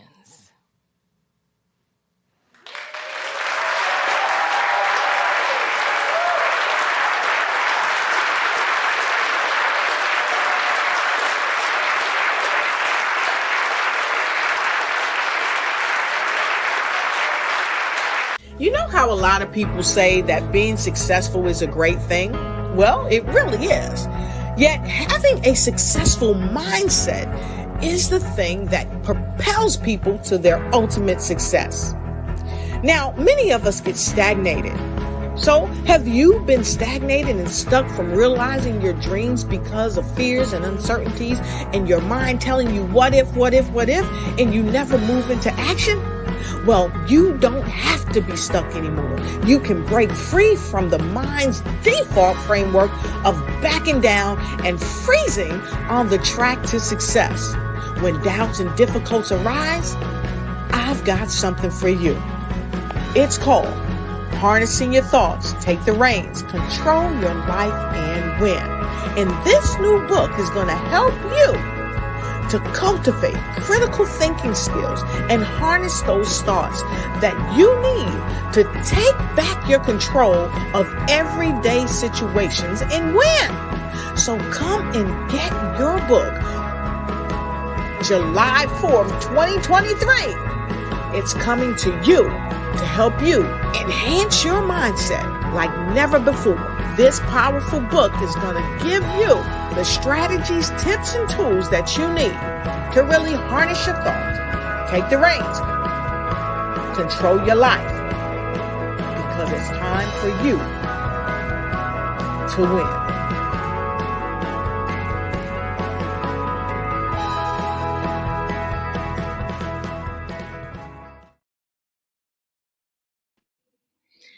So where was I? I lost internet connection. Thank you so much for bearing with me. So understanding that businesses and innovations want to come to Africa, what Vision Afrique has done is has created a channel so that we can match the business owners and developers who want to create their projects here in Africa, and then take their projects and prepare them so that they can meet investors and so that they can find investors interested in their projects. Projects range from clean air, innovations, technology, food sourcing, a plethora of various different types of projects. Some of our projects will range from agrivoltaics. And if you're not familiar with that, that would be bringing in clean energy through solar panels. But instead of having the solar panels close to the ground, like they're typically installed, the innovation would be to have the solar panels actually raised. And if they're raised, let's say 10, 15 feet off of the ground, to collect that energy from the sun and house it so that it can be stored for electricity. That leaves the ground with the opportunity to be cultivated with plants, with food, so that you're growing food while on the same token you are collecting clean energy from the sun. Projects like these put people to work. They are corporate, social, and responsible, because not only are you doing something that is able to help the economy overall for the country, but you're able to put the country's people to work. So that would help in terms of food cultivation, food processing, food distribution, feeding the surrounding areas that are all around you, and putting people to work, which is the number one piece. Other innovations include various different projects such as industrial parks. They can include schools, universities. What is it that we want to cultivate and bring to this continent of Africa, which is where I'm coming from, by the way? I'm speaking to you from Angola, Africa, that actually helps put the people to work, bring innovation and technology forward. That can be in shipping logistics, container logistics, processing, and bringing the ultimate in AI technology, so that instead of processing in that rudimentary way of paper pushing and very antiquated processes, we're able to leverage the barcodes, leverage how technology is at its fullest at this time, and implementing that in manufacturing facilities, logistics facilities. So we are looking at bringing innovation to the continent of Africa. through the various projects, through those who want to invest in Africa. So if you are a person that wants to invest in Africa, but you're not quite sure how to invest in Africa, Vision Afrique has the channel by which, for an investor, that you come in and that you take a look at the projects that we have that span from, again, that plethora of technology, clean food, clean air, social and humanitarian efforts. And as that, you're able to take a look at what actually you can have as an impact, where your dollars would go. And it's Vision Afrique's position to be able to ensure that your dollars are actually spent correctly, assisting the business, that the business is executing the project to its proper expectations and standards, and to be sure that the investment dollars are taken care of in a professional manner. So really what Vision Afrique Development is that company that has the ability, the nonprofit organization that has the ability to bring forward those investors and bridge them over to the actual businesses and projects that are longing to take off and that are actually helping the continent of Africa in every respect to bring in technology and to bring in innovation. So in understanding that, we welcome those projects that are large in capacity, that bring innovation, or if you are a business that is innovative where you already are on your mother continent and want to expand to Africa, we are ready to have a conversation with you. Investment in a culture and understanding the face of Africa is very important, and that's another thing that we bring to you, is to help you to understand what the face of Africa looks like, to dispose of all of those ridiculous stories about how it's no good to do business in a continent that is thriving and looking to grow. So when showing the face of a culture that is thriving and developing and wanting to grow, understand that we welcome business, and in welcoming business and in understanding what it takes to do business, we meet in a place that allows those who are new to the culture to help understand and to learn and to develop in many, many different ways. So work with us to understand the innovations. Work with us to understand the culture. And you'll find that there's not much differing in the cultural relationships than people would perceive that there is.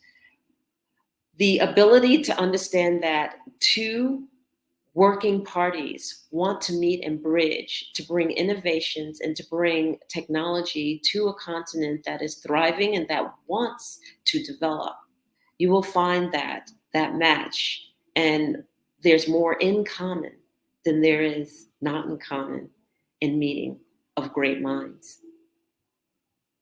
So I would like to just subscribe that Vision Afrique Development, a not-for-profit organization, a non-governmental organization, is here to bridge your project with investors and play that intermediary so that both can thrive on the various areas that they bring to the table. Thank you.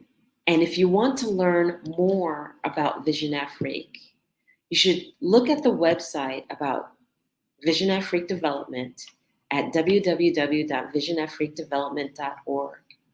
And also learn a little bit more about the Agenda 2063, which are all of the projects planned jointly by all of the countries in Africa to ensure the growth, the thriving, and the innovation of this continent, and to ensure that we, as a continent, are able to execute projects that fully envelop the ability to improve transportation, to bring together that agenda for innovation,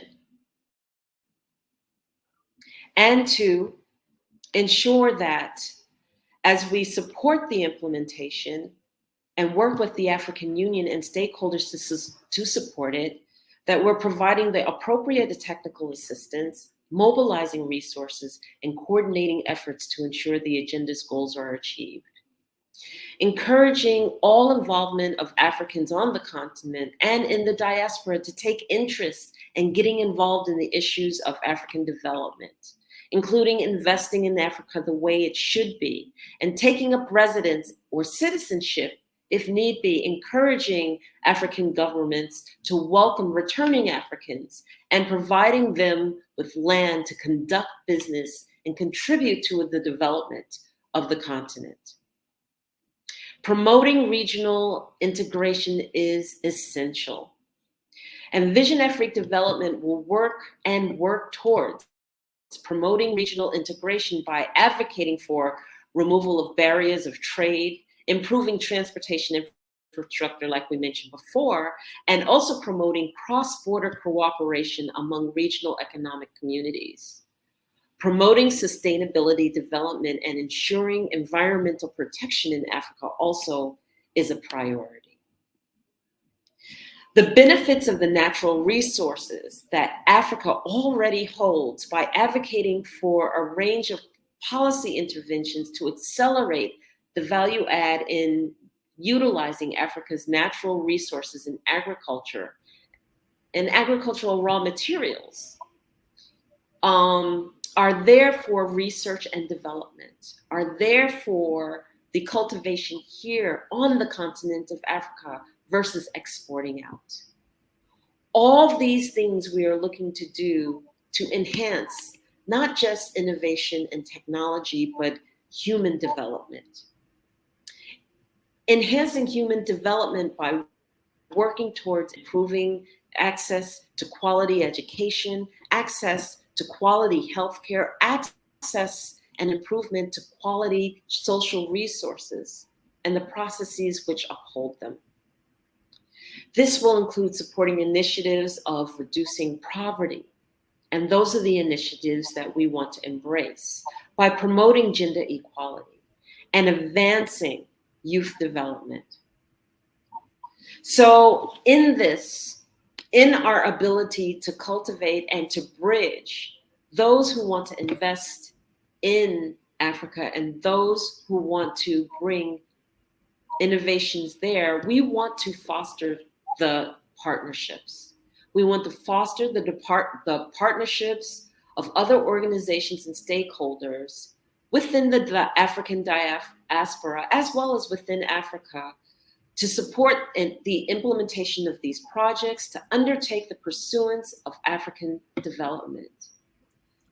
So we want to collaborate with national parliaments and Pan-African parliaments and civil society organizations and private sectors and development partners to mobilize resources and support the implementation of the agenda. Thank you so much. That's amazing. Amazing. And I just wanted to let you know. We have our special guest who will be joining us shortly. But meanwhile, can you explain to the audience how they can partner with you? So in partnering with us,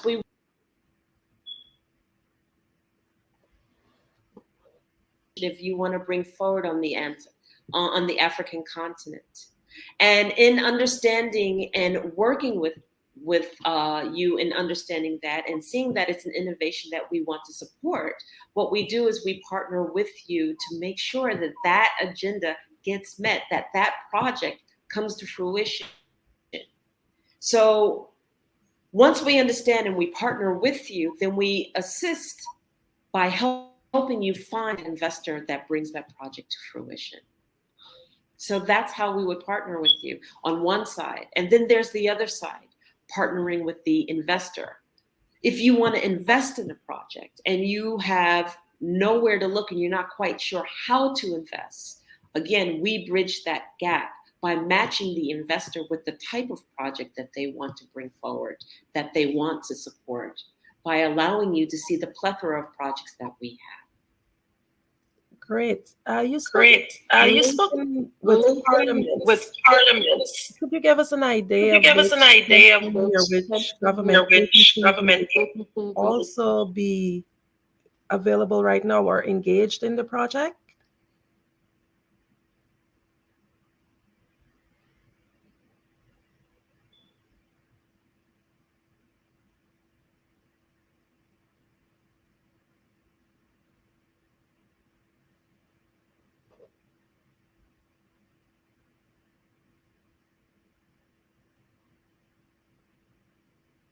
Okay, so just give us a moment while Enolia joins us back, and she will give us the very valuable information that we need concerning Project Africa Unite.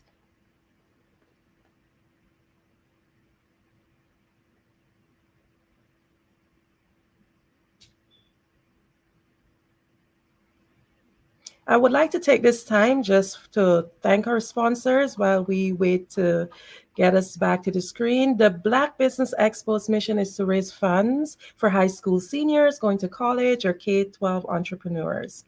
This expo is a fundraiser for students, and you may go to www.blackbusinessexpo.com to donate to the scholarship fund. Our goal is to give laptops and up to $5,000 to 10 students. Students can also register at www.blackbusinessexpousa.com. Did you know that approximately 333.34 million businesses exist today, according to a report from 2021? And you may be one of those businesses, or maybe you're not in the business market yet, but you're aspiring to be a business owner. Well, guess what? You're in the right place at the right time. Because let's face it, everything is about timing and opportunity. Hi, my name is Dr. Lotus Richey, and I'm the CEO and founder of the Lotus Richey Coaching and Consulting LLC, along with the Lotus Richey Ignite Show. 15 minutes of success with Dr. Lotus Richey, as well as books to boom your business and bring who you are. And today, I want to bring this amazing message to you about the Black Business Network and the Black Business Olympics. See, the Black Business Network and the Black Business Olympics is designed to help people just like you, that's right, that look like me, to take their business to the next level.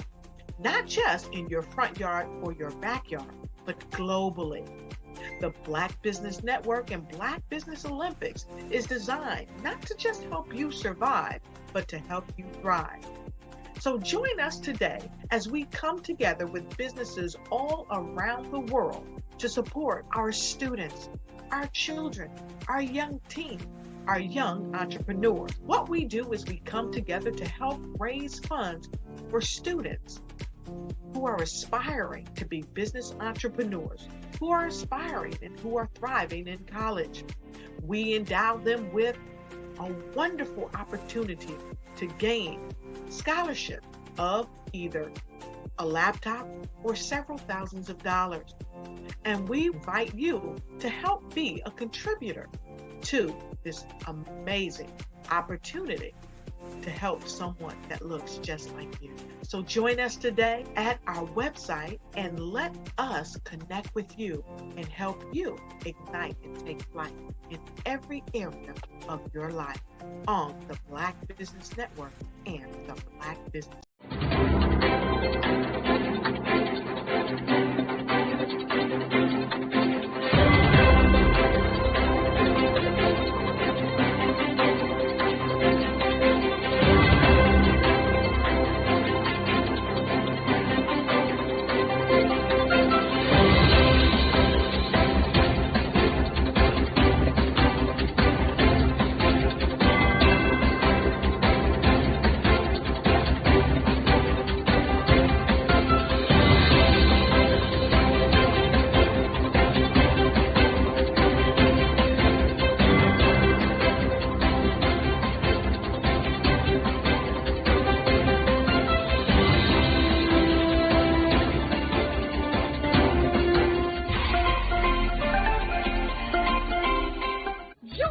Dr. Eric Kelly III and a host of phenomenal speakers from all around the globe for this 7-day virtual event that you don't want to miss.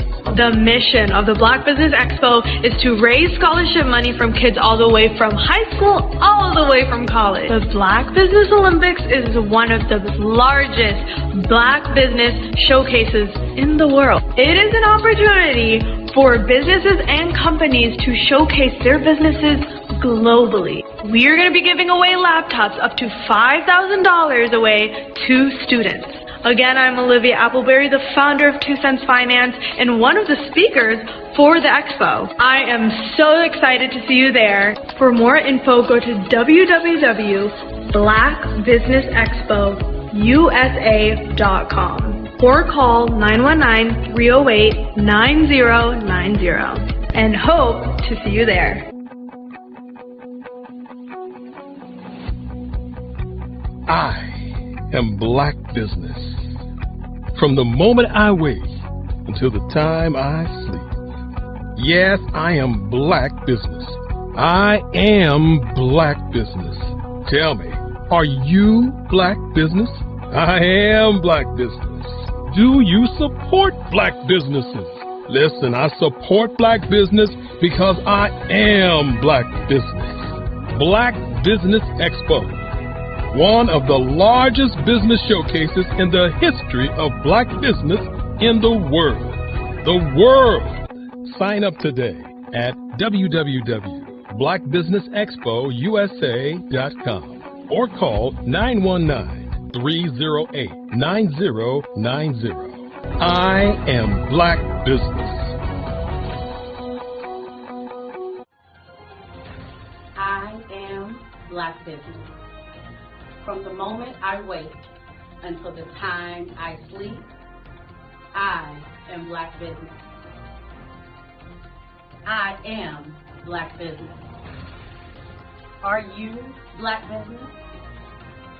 I am Black business. Do you support Black businesses? I support Black business because I am Black business. Black Business Expo, one of the largest business showcases in the history of Black America in North Carolina.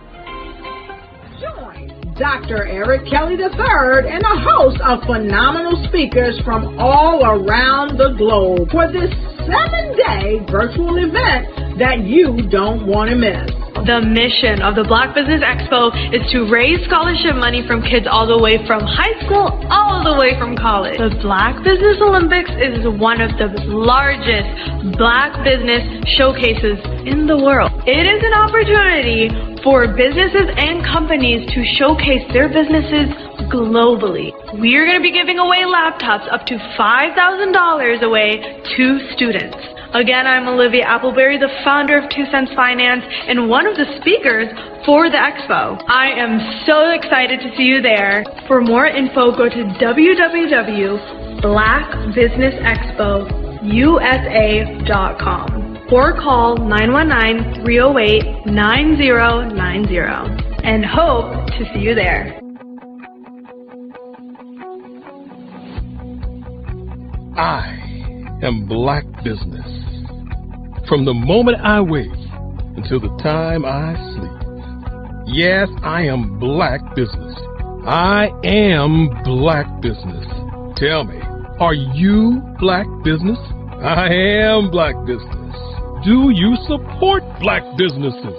Listen, I support black business because I am black business. Black Business Expo, one of the largest business showcases in the history of black business in the world.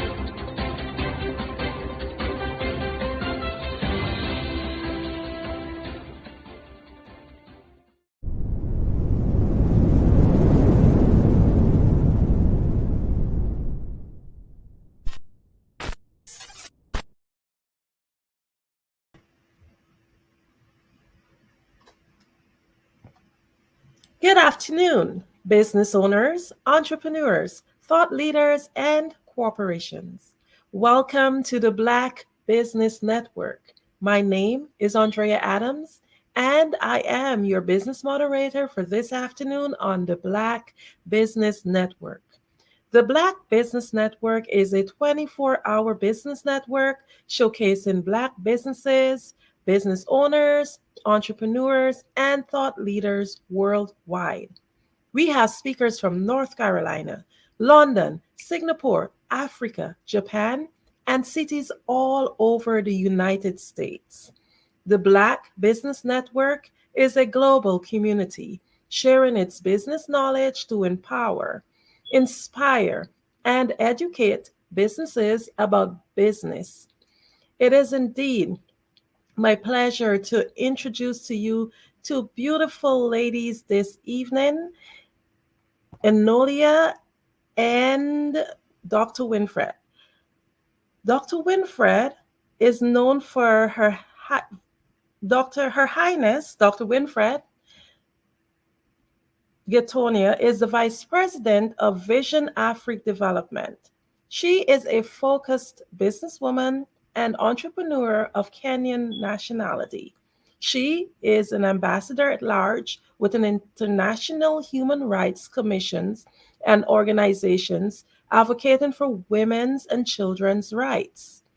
Leveraging coalition building public relations and broker negotiation knowledge, she is a dynamic, creative thinker and a highly accomplished resource mobilizer with proven leadership skills. Now, Enolia, another beautiful lady, is an award-winning international speaker and author, global influencer, social entrepreneur, multi-award-winning life business coach, and global ambassador for peace. She is the CEO of Enolia LLC, Director of Corporate Operations, Vision Afrique Development, co-founder of Easy Step Group Management Consulting, and CCO for Fave Unite TV. She is the founder and CEO of Expressions of Humanity Foundation, which provides emergency humanitarian aid and promotes global activism, provides life skill training, and to the underserved community. It is my pleasure to just introduce and welcome both of these wonderful ladies for a fireside chat this evening.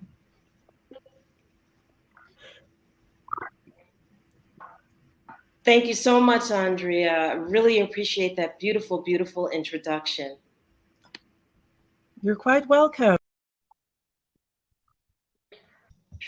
So thank you so much for that lovely introduction. We are here to discuss and talk about Vision Afrique Development. Vision Afrique Development is a nonprofit organization, or should I, let me rephrase that, as a non-governmental organization that is dedicated to supporting the implementation of Agenda 2063 and the African Union Strategic Framework for Social Economic Transformation for the continent of for the African continent. And in addition to Agenda 2063 projects, we have other projects and programs that are not outlined in Agenda 2063. Hence, we call it our Agenda 2063 Plus initiative. So Vision Afrique was born from the beautiful woman that was just introduced, Her Royal Highness Duchess Dr. Winfred Winjiku Gatonga. Thank you so much for being here.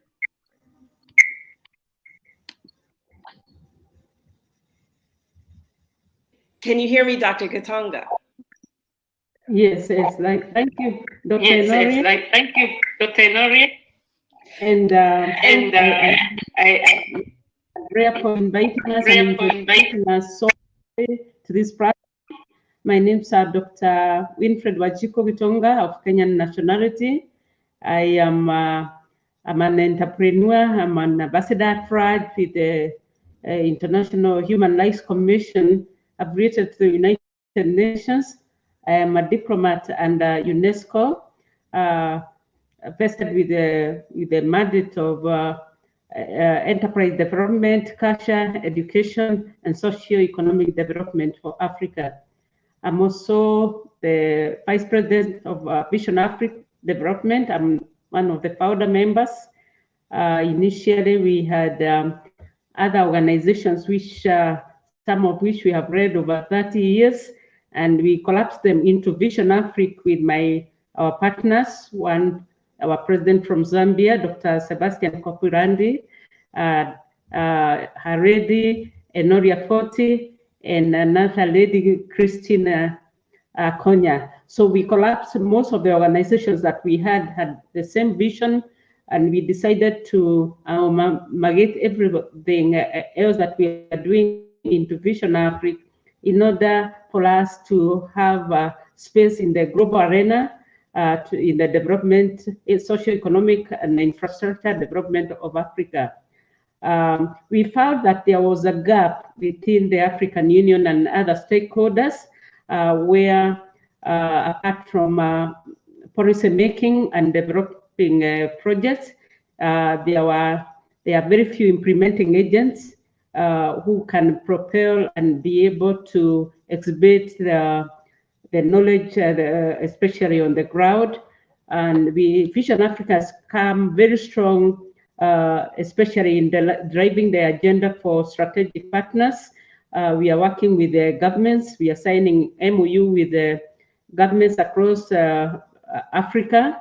We are also signing up with the civil societies, corporations, project owners, in order to facilitate and accelerate Agenda 2063 and also additional projects that we have developed. We are calling them, we have styled them as Agenda 2063 plus initiatives that cut across the whole spectrum of development agenda. So we are calling in development partners and goodwill partners to sign in with the Vision Africa because the vision is quite big and Africa is still fudging in development. We are lacking in the drivers in the development agenda, and that is basically why Vision Africa is coming out very strong to activate and catalyze the development partners and also project owners, mobilizing governments so that we are able to participate in the development agenda for Africa. Thank you very much. So this is a beautiful, beautiful vision, and I would love for you to share the birth of this vision. How was Vision Afrique Development born as coming from idea to fruition? Like you have already explained, Vision Afrique was a brainchild of a consortium of many minds, basically people from Africa descent, and also diaspora Africans. We came together and decided to form a united front so that we are not having a million organizations that are not integrated. So Vision Africa who are decided to carry on the mission for the development of agenda, plus the Black Afro-American, Afro diaspora population that is outside Africa. So we are promoting a route back for investment, where the diaspora descent can find their way back to Africa to also take their position in development of Africa. So that is basically the purpose why Vision Africa was formed, as a vehicle, as a special purpose vehicle to advance the mission objective of an industrial Africa, so that we are able to realize the potential that we have using our natural resources and also human capital resources that is ample and idle capacity in Africa. This is a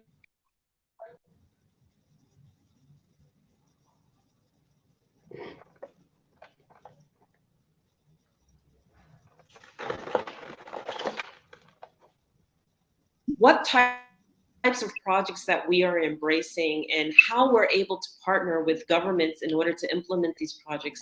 Would you share a little bit about maybe a couple of the projects that we're working on?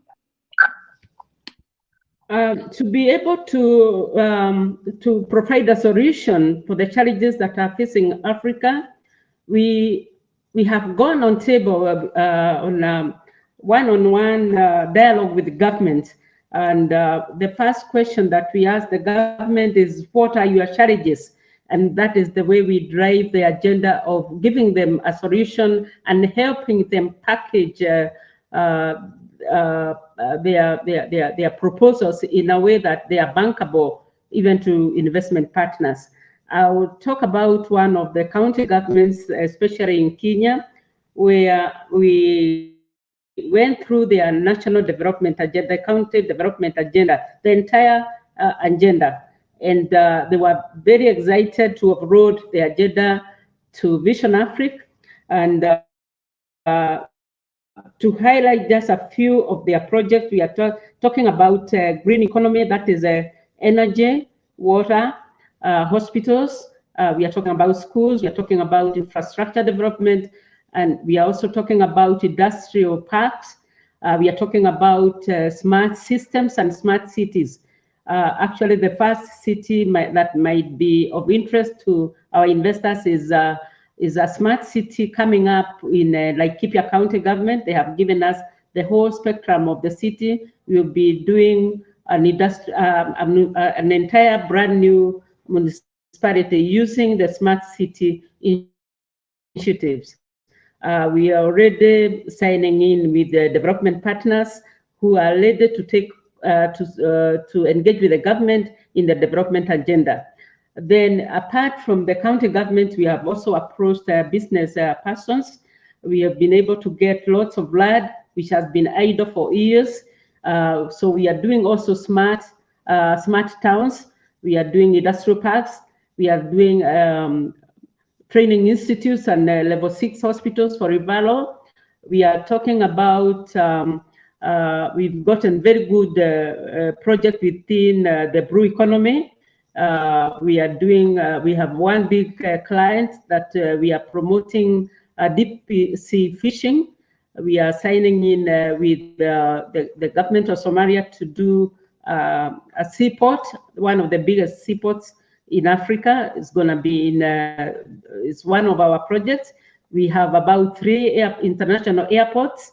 And the system we are using is that when we do one project in a certain location or one country, we are able to replicate the same project in other countries. We have signed in internet connectivity in Zambia. That one we already have, we have gotten a lot of inquiries from development partners. We are also doing solar farms.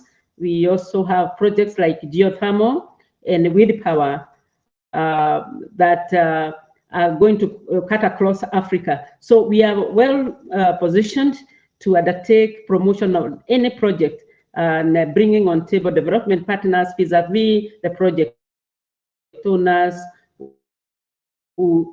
some of them are governments, private entities, corporations, and especially using the idle capacity that most of the businesses have been stuck with. So we are engaging with external partners who have the technology, they have the resources. But the beauty of our investment is that we are encouraging the investors to also use our natural resources and social capital as the collaterals for any funding that is coming in the country, and also using value-added natural resources to be able to mitigate any debts that may be exhibited during the development agenda. Which is phenomenal work that is being executed all across the board. So we're able to partner with the governments, we're able to partner with the businesses, we're able to partner with privatized or individuals who want to bring their projects to fruition. And can you describe a little bit more about the partnership with the investors for those across the diaspora or outside of the diaspora want to invest in the various projects that have been named and listed? Okay, what our strategic plan, because we want to be to start out like as a real investor. What we've done is to establish the strength across the board. We have one investment partner from Turkey. He's coming in. He is signing with about 15 conglomerate of partners in diverse sectors. We are talking about the energy. We are talking about water, infrastructure development, hospitals, education, and industrial parks. So they are coming in with the development partners, and technology providers. We also have signed in with two organizations, big corporations from Israel.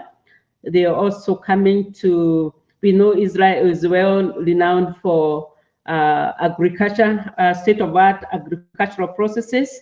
So we have signed in with about two corporations, which are also conglomerates of more than 50 companies, development investment companies from diverse countries. Also, we are talking about Switzerland, Germany, Canada, USA, United Kingdom, Singapore, and other countries that have been signed in as consortium partners. We have also identified a very strong partnership in Mauritius, which is also coming with also a conglomerate of investment partners from all over the world. And we have also signed with a very big partner from United States. They are also coming up as a conglomerate of diverse partners from all over the world. So we are able to deliver on our promise and our mission objective of marrying businesses of projects in Africa vis-a-vis the development partners that have capacity to undertake any project. So this is wonderful news for the investors. This is wonderful news for the business owners. We are that fundamental bridge. And one of the comments is for those of the unknown is just learning how to work with a different culture in terms of doing investment. And I know that Vision Afrique has our doors open in order for those who are investors and those who are business owners to come in. But we also have our doors open in terms of understanding the African culture, how to conduct business, how to get business done. Would you share a little bit on about the culture? That's a very interesting topic and question. I would love to respond to that. And one of the questions that most of the investors are asking us is about the integration of the cultural diversity and knowing Africa is quite diverse. Their way of doing things is quite different from the outside world.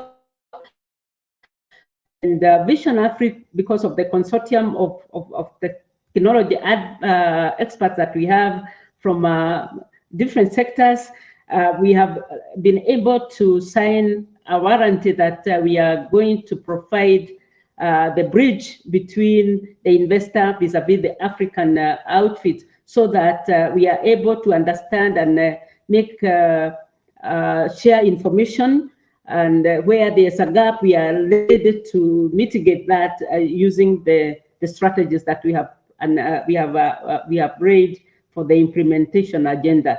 So the cash flow diversity in Africa could be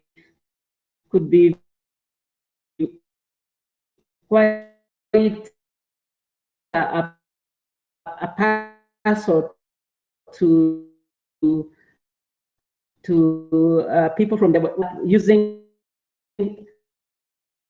the minds that we are, the experts that we have on the ground,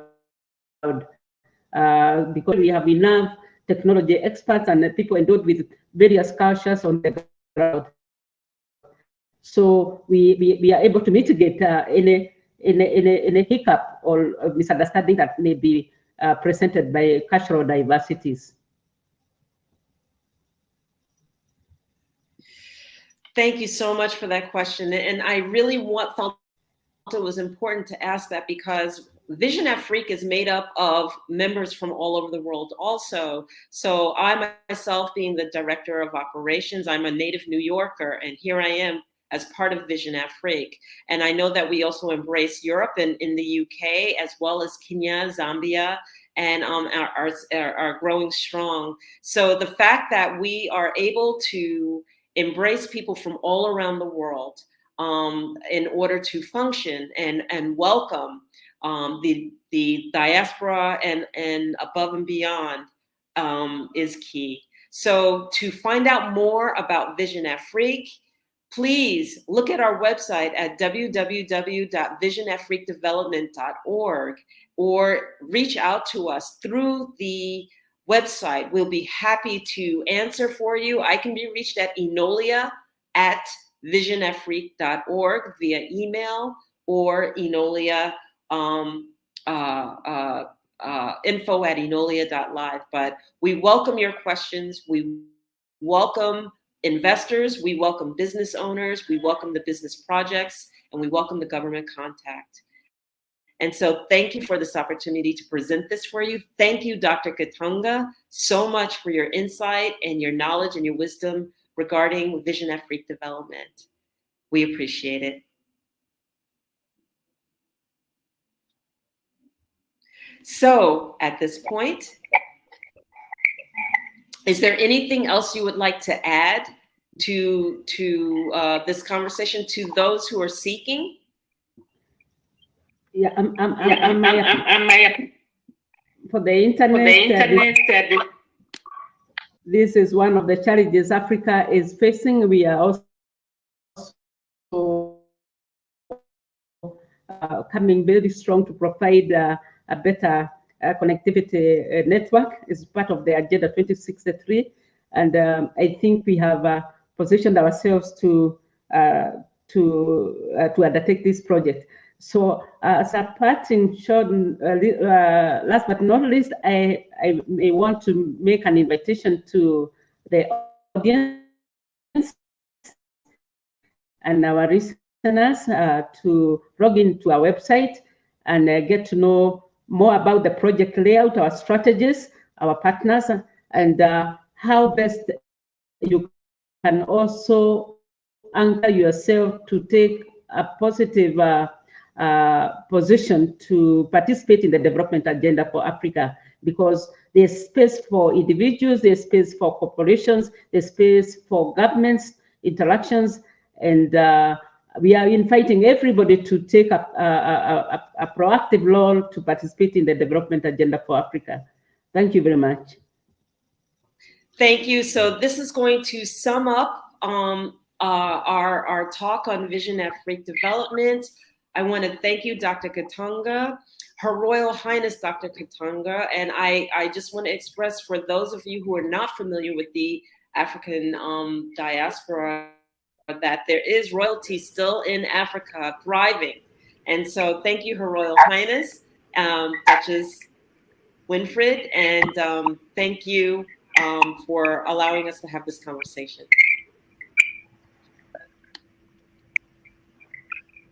Yes, thank you so much. We really do appreciate your presence, and I'm sure that the audience listening in, they have many, many questions. I would like to find out something from you, Enolia.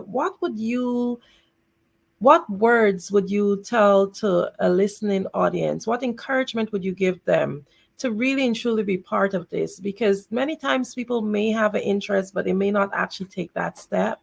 But can you just tell us, why is it that we should, as people from African descent, or people generally, invest and become part of this? I would say first and foremost, you need to dispel the stereotypes. We've been presented a picture of what Africa looks like. It is not the face of Africa. I am a native New Yorker, and I'm coming to you from Angola, Africa. I've had the opportunity to live in Angola, going on my 3rd year right now. I've had the opportunity to traverse the African continent. I've been to Kenya, I've been to South Africa, I've been to Morocco, Egypt, Senegal, Cape Verde, Namibia. You have to engage and see it at face value for yourself. Because everything they told me, oh, don't go there by yourself, you're a woman alone, and blah, blah, blah, blah, blah. Not true. All of the things that we fear are not to be feared. And so I guess what I'm saying to you is that cultural conditioning would have us afraid to go back to our own home. And I have encountered nothing but receptivity. I've learned tremendously. And I have been embraced for the value and the skill set that I bring to the table here. And I feel at home. So that's what I would tell the audience and those who are seeking, is that place down the fears, place down the stereotypes, place down all of that stuff, and have the encounter yourself. Take the time. You know, we don't take the time, and so we fear that which we don't know. It's time to engage. Okay. Another question. In terms of, I would say, demographics, is it a specific part investments are being done? How wide is your reach? How many communities are being helped in the project?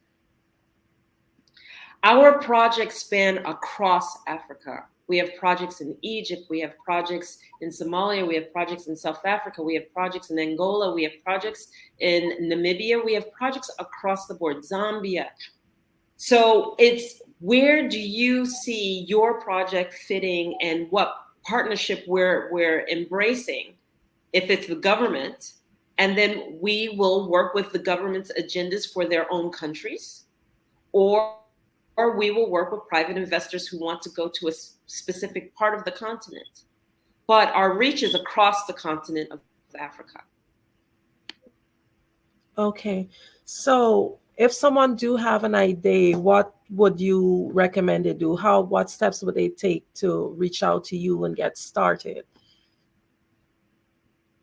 So if you have an idea and you have a business plan and you already have something that you want to bring to fruition, then you present it to us. Okay, you present it to us and we work with you to make sure that that idea is fully developed and completed so that it can be packaged and presented to an investor. That's the work that we do. If you have an idea and the vision, you're not quite sure how to encapsulate that, we can have that discussion with you also. And then that way we can help you, again, put it in a business plan, put it in a proposal, and package it and present it to the investors. So we're there to fully help you engage into embarking on what it is you want to do. Okay, I actually was going to ask you that if you do have the resources, but you you don't have the ideas if there was something that was available. So I'm sure that the audience would be very much so happy to hear that. Can you just tell us, like, how long have the projects been ongoing? Some of the projects have been ongoing for quite some time. Some of the projects are newly formed. It ranges completely from one extreme to the other, because like Hepia, for example, what Queen Mother gave was their developmental projects for the country of Kenya, and they've been in development quite some time. However, Vision Afrique has been able to help them move that agenda forward more quickly than they could have not having our assistance, and help them to find investors more quickly. So that's the key. That's where we come into play. We bridge that gap of the need. And so we have new projects that are actually being presented to investors. They're brand new, newly formed. We helped some people create these projects, and some of the businesses that wanted to expand, we've also helped package and create. So really, it really ranges across the board, the length of time, some for years, some brand new. Okay. Just a little bit curious, would you be able to share with us at least one project that is ongoing, so as to just give us a more intimate idea of what this is about, like a project that's ongoing right now? How is it helping the community, and what exactly it is? Well, we talked about Laikipia County and the fact that they wanted to bring infrastructure innovation to their community. And so what this is going to do is that it is going to put people to work. So what we're doing is we're bringing not only technology, but we're bringing clean food and clean energy there. I talked about the project. Part of it is bringing in agrivoltaics, for example, solar panels, and then we're able to actually grow food under the solar panels. And think about that. So if you're growing food under the solar panels, who's going to plant? And then who's going to cultivate that? And then who's going to pick the food? Who's going to process the food? Who's going to distribute the food? Those are all jobs. Those are all directly impacting those individuals that are within that county. Okay, so each innovation that we bring and each project that we bring, it's directly impacting the communities to be able to be the face of their own, of the county's investment, you know, so you don't have outside resources coming in and entering somebody else's country and then going, okay, well, maybe we'll hire a handful, but it's another country's, you know, project. You actually have the African diaspora and the Africans actually working together to bring to fruition the projects that are putting people directly to work. So that, and the fact that they are securing the land to cultivate their smart city, okay, and those are all infrastructure positions and roles in construction and project management, etc. So this is one that we honor because it literally is putting everyone to work in the process. And one county in Laikipia initiated this, and other counties have joined. So we have 10 plus counties that are actually part of this initiative. We're really excited about this. Okay, one of the things that I'm loving the fact that we're literally helping the community, jobs are becoming available, etc. So one of the things that I would think about, say I'm an investor and I want to invest. When I come to you, could you tell me a little bit more about your organization structure? Like, what is it that I'm getting to know, well, to feel safe? Hey, I'm investing in this organization, etc. Is there like a board where exactly you're located in terms of your core, etc.? So we are headquartered out of Zambia, Lusaka, Zambia, and we span between Zambia, Kenya, Angola, and actually the UK and America. And so what will happen is that if an investor approaches us, what they'll do is they'll be able to see a list of projects that we are working with and cultivating or have available for investment. They take a look at literally what they want to invest in, and they pick and choose what it is that they would like to invest their dollars in. And then we cultivate that relationship, we bring it together. And then what we do is we position ourselves with the investor to ensure that their project gets met. Great. Could you tell us, like, what is your organization's mission statement and their long-term plans, like maybe like 3 to 5 years? What is it you guys are hoping to achieve over that period? Oh, you're muted. I'm sorry. Sorry, I'm going off and on because I know there's an echo sometimes. That's a great question. So our mission statement is really to bring the development forward of the African continent, enhancing Agenda 2063, which is just like the overall continent's agendas, but being that Agenda 2063 plus, cultivating what is needed here in Africa. We need to grow in Africa. When we create parts for a car, we shouldn't be exporting those parts out and then trying to bring them back in and paying for ourselves to bring them back in. We should be cultivating the parts and creating the manufacturing and manufacturing the whole and creating those jobs right here. So long term, we want to bring Africa to the point of innovation and clean energy and green and air and putting our people to work right here on the continent, and not looking for external exports and external assistance. We should be able to do it ourselves. I feel great about this company because I know that every project I do hits the bottom line. It helps humanity here. I literally know that I'm able to cultivate and help humanity right here on the motherland and watch it grow. And in the end, isn't that all we're all trying to do across the world? Except now, Vision Afrique Development has a long-term focus to cultivate and help the African continent as it pertains to all innovations across the board. Does that answer the question? It does, definitely. So one of the things, whenever you have a vision or you have a purpose, it's said that closed mouth is never fed. We may have these visions, but what I want to find out, what is being done? Because in order to bring, I would say, enlightenment to the project that is there like marketing that's being done, social media pages? How are people going to know that you really do exist? Because a lot of times we want to do more, but we may not even know of the existence of something like this. It's interesting because marketing plays a key role. Sometimes people can market like crazy, but if they're not marketing in the right place, nobody knows about them. Hence, that's why we're here on the Black Business Network, and your far reach, as well as our own marketing pieces across social media, as well as speaking events and basically going out and meeting and engaging those who would be interested in it. And leveraging our own social networks, which are really far and wide, and really bringing everything to fruition in terms of presenting ourselves. Vision Afrique Development itself is really a newer business per se, but the experience that's brought to the table and what it does is not new.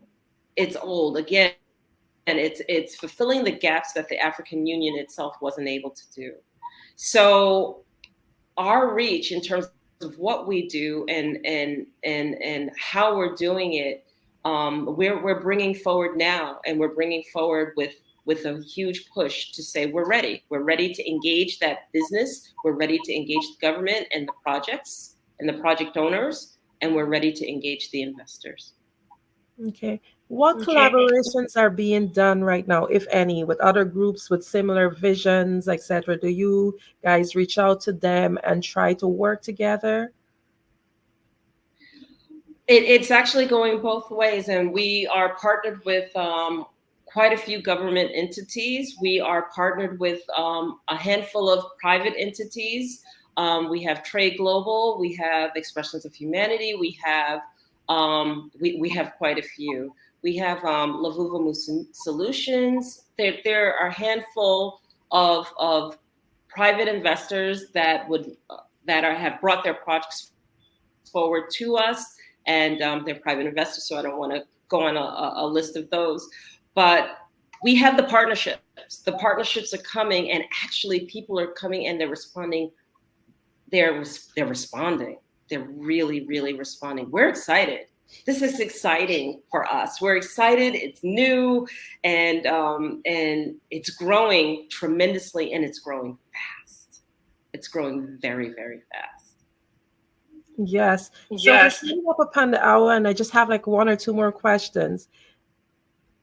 In many cases, when people want to become involved in something, they're sold more on a person.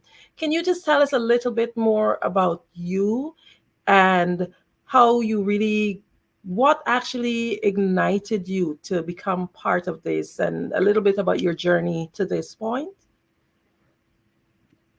I love that question because I'm an entrepreneur, and it's funny because it is about the people. It's not just about the organization.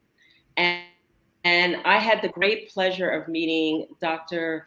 Winfred Gatonga through a mutual friend of mine. And actually what I was doing is I was pitching my business. I was pitching my business plan because I bring together a program that I want to go worldwide and needed backing on for my Empower, Achieve, Succeed through self-mastery, masterclasses, coursework, books, etc., etc. And I pitched to Dr. Gatonga, and we ended up developing this wonderful, wonderful relationship in terms of her getting to know my work, her introducing me to Honorable Dr. Copolande, Sebastian Copolande, who is the president, and they deep dove into my work so much so as to decide that they were going to take a class. They wanted to know my work firsthand. Who does that nowadays? Mm-hmm. Who takes the time to get to know you so fully and to know your work so fully that they embrace it, take it, learn from it, because we have many people who, feel that they're a little bit above and they don't have time for that kind of thing.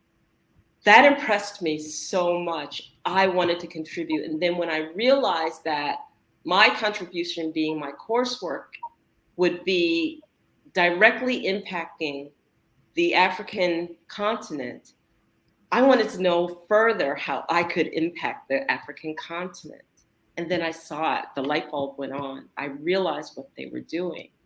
They were giving people direct opportunities to present projects that could directly contribute to the African continent in the most positive of ways. And I wanted to be a part of that. And so I was ready to find the contribution I could find in terms of my skill set and what I brought to the table in order to do so. And it makes me proud to be a part of something where I know that I'm giving to exactly who I want to give to in a positive manner and in a way that helps others give. And we talk about contributing and giving to humanity, and I'm impacting humanity directly in the most positive of ways. What's our purpose? What else are we here for except to do that? So amazing. That's why. Amazing. And that's my journey. Okay, I'm going to take this opportunity to just get a little bit, it's not, selfish, but just something that I'm working on, because I have 2 projects that I am working on in Africa.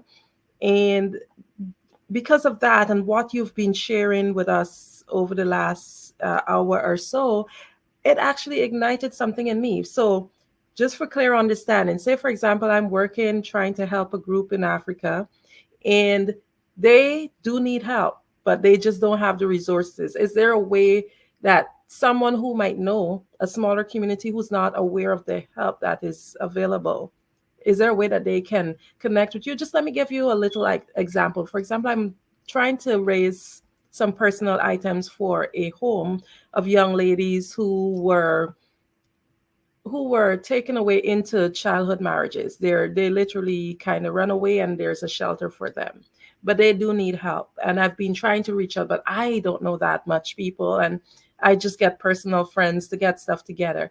If I was supposed to say, hey, come to your organization, or anyone with any other ideas like that, is there a way that something can be integrated? And if so, can you share a little bit more with us for better clarity?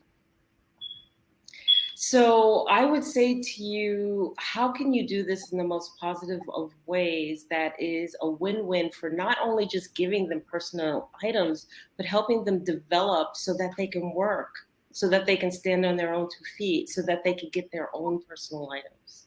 So in terms of the shelter that they're in, how could we possibly look at that or improve it? And what we would do is innovate and brainstorm some ideas and come up with a way that helps those young ladies to not only just possibly live in a better space, but then cultivate businesses out of that space.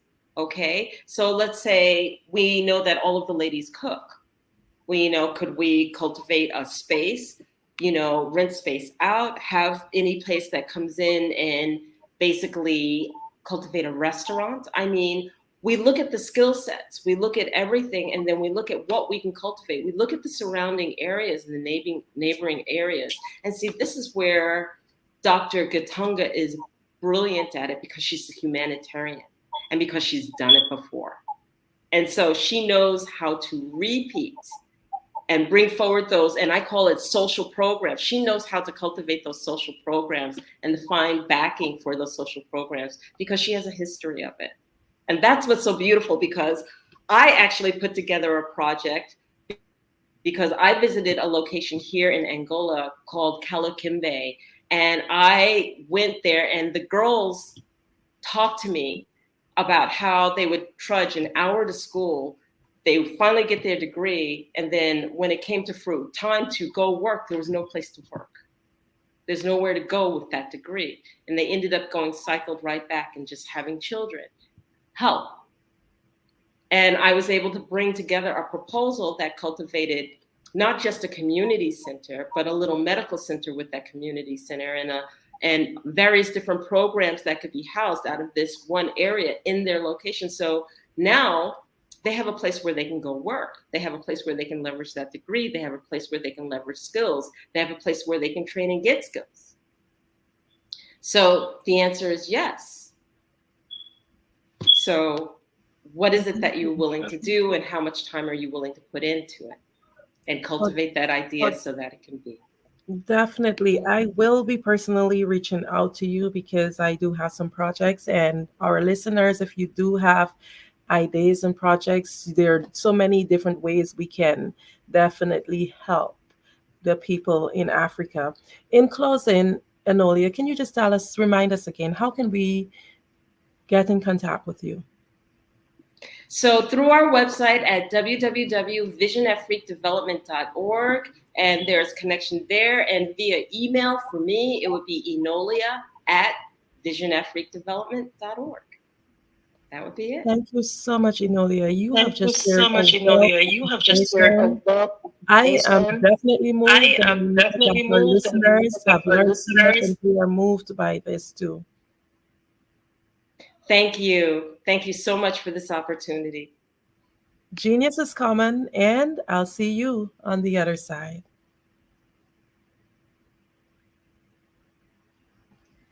The Black Business Expo's mission is to raise funds for high school seniors going to college or K-12 entrepreneurs. This expo is a fundraiser for students. You may go to www.blackbusinessexpousa.com to donate to the scholarship fund, or use the Cash App that's on the screen below, BBX USA. Our goal is to give laptops and up to $5,000 to 10 students. Students can register online at www.blackbusinessexpo.com blackbusinessexpousa.com. Remember, every dollar counts. So we want to remind you to donate to the scholarship fund. We want to thank our Black Business Expo USA sponsors for August 2023. NC 100, Moody Capital Partners, Suede Soul, Lotus Rich Coaching and Training, Carolina, Virginia Minority Supplier Development Council, Step Management, BHS and Associates, Margie McLean Foundation, Inc., Genius is Common, Earth Essentials, Milan Chennai Global, Executive Women's Success Institute, The Quality Coaching Company, Superwoman Business Services, Creative Force Studios, Lee Entertainment, Artistic Op Design, Black Business Expo USA. Genius is Common, and I'll see you on the other side.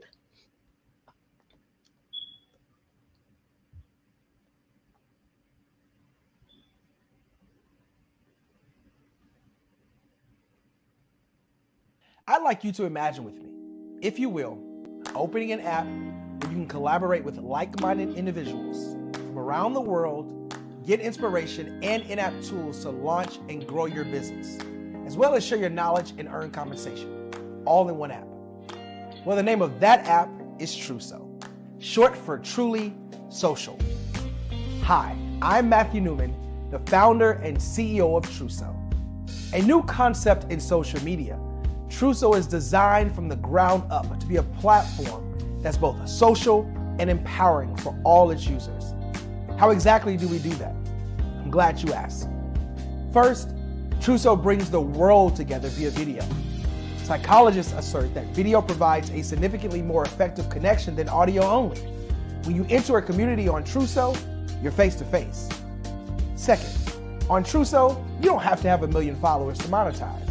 Our business model allows all hosts and moderators to monetize, no matter the size of your following, by 1, producing fee-based content, and 2, inviting others to join the platform as subscribers.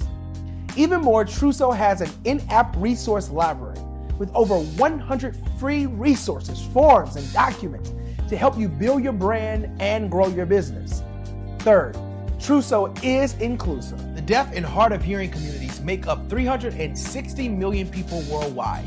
Unlike audio-only apps, Truso embraces this community, providing a networking platform that allows them to participate via video and closed captioning. We even have a deaf and hard of hearing foundation in the works as well. Fourth, Truso is both social and safe. We refer to Truso as a virtual extension of the beauty shop, barbershop, and brainchild of the community. A place where there's laughter, along with wisdom, growth-oriented conversation, and genuine connections in a safe space. Truso even has proprietary security to ensure we maintain a safe environment for everyone. Where are we at now? Truso is live, y'all. We've launched in beta and we're acquiring users daily. We have an incredible development and marketing team, plus amazing celebrity influencers at the table, helping us spread the word around the globe, beginning within the African diaspora and beyond by creating a safe space for growth, connection, and collaboration. We're truly excited about Truso. We've created something special for which there is a global market. And we invite you to embark on this journey with us as a shareholder. The future for Truso is truly bright. Join us and let's go there together.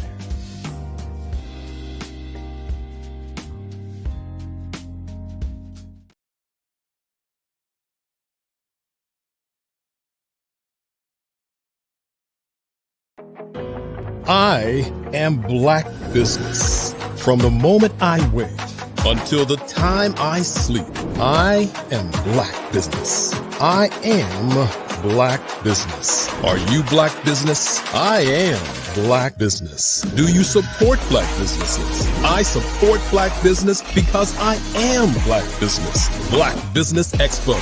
one of the largest business showcases in the history of black business in the world. Sign up today at www.blackbusinessexpousa.com or call 919-308-9090. I am Black Business.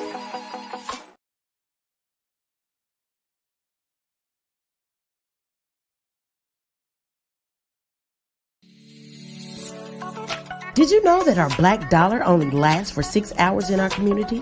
Yet other communities, their dollars last for 19 to 30 days. The Black Wall Street Nation. Black Wall Street Nation. Yes, that's why we created the Black Wall Street Nation. Black Wall Street Nation is a centralized directory available to all black businesses across the world. It was created for businesses like you, the ones that want to start and the ones who have a dream that have already started, such as businesses like Drop in a Bucket Productions, Valito Foods, Sugar Tea Brandy Firm, All the Dazzle, Bun Cakeaholic, Miss Riot, and you. We'll have marketing, seminars, and some funding coming soon just for you. So, we want you to come and join us. www.blackwallstreetnation.com. See you there.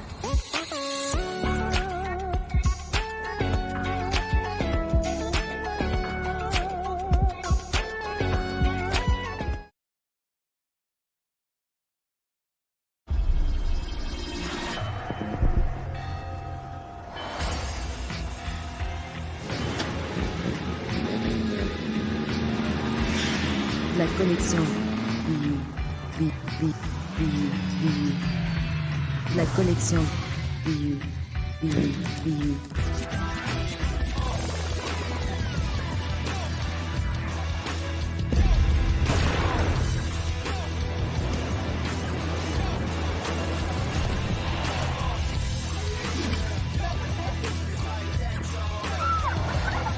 In a world obsessed with the cult of celebrity, I challenge you not to aspire to anyone else's greatness, but instead strive to reveal and ignite the greatness within you. Are you serious? I totally think that's it. Hey. No! Hey! To me, sexy is a man that knows who he is and what he wants. Okay. He's comfortable. You look at him, you see him, he's just comfortable being himself. And you're like, Baby, be you. be you, baby. Just be you. I like it. Introducing the Be You collection, exclusively available at K&G Fashion Superstore.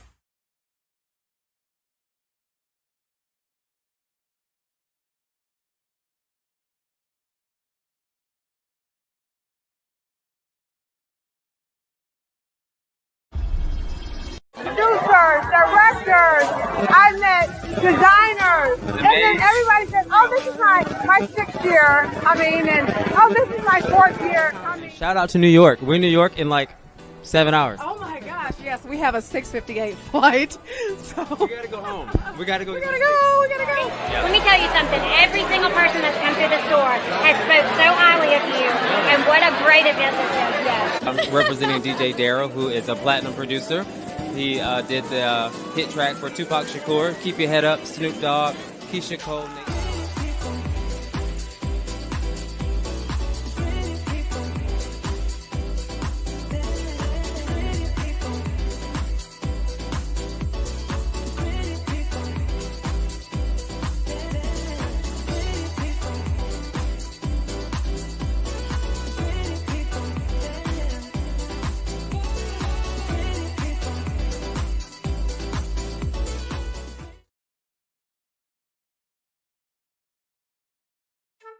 This is Dr. Arnold T. Petsworth. He's the owner of Petsworth Vet World. Business was steady, but then an influx of new four-legged friends changed everything. Dr. Petsworth welcomed these new patients. The only problem, more appointments, meant he needed more space. That's when Dr. Petsworth turned to his American Express business card, which offers flexible spending limits that adapt with his business. He used his card to furnish a new exam room, and everyone was happy. Built for Dr. Petsworth's business, built for your business, Amex Business.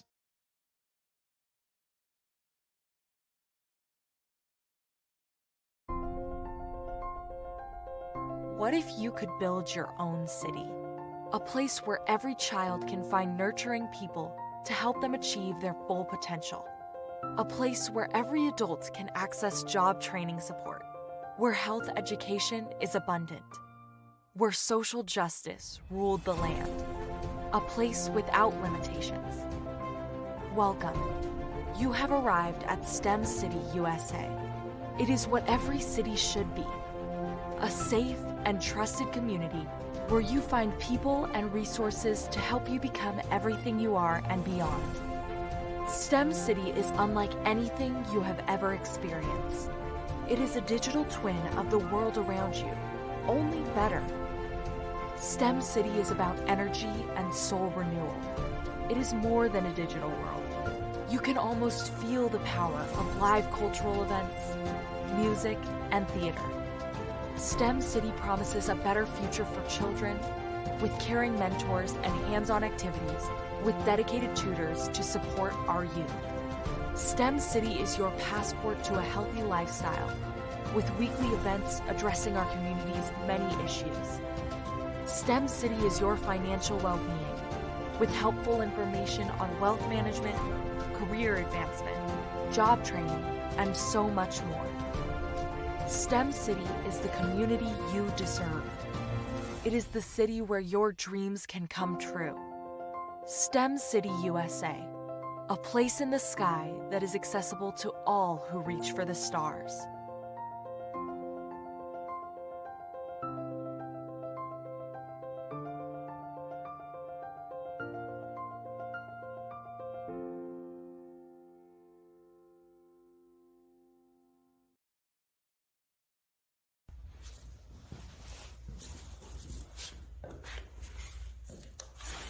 How you doing?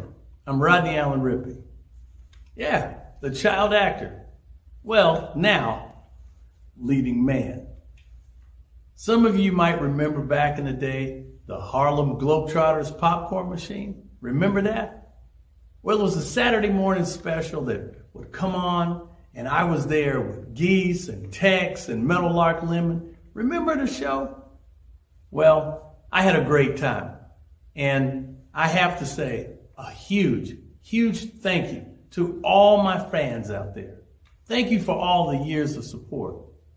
I went on from the entertainment industry.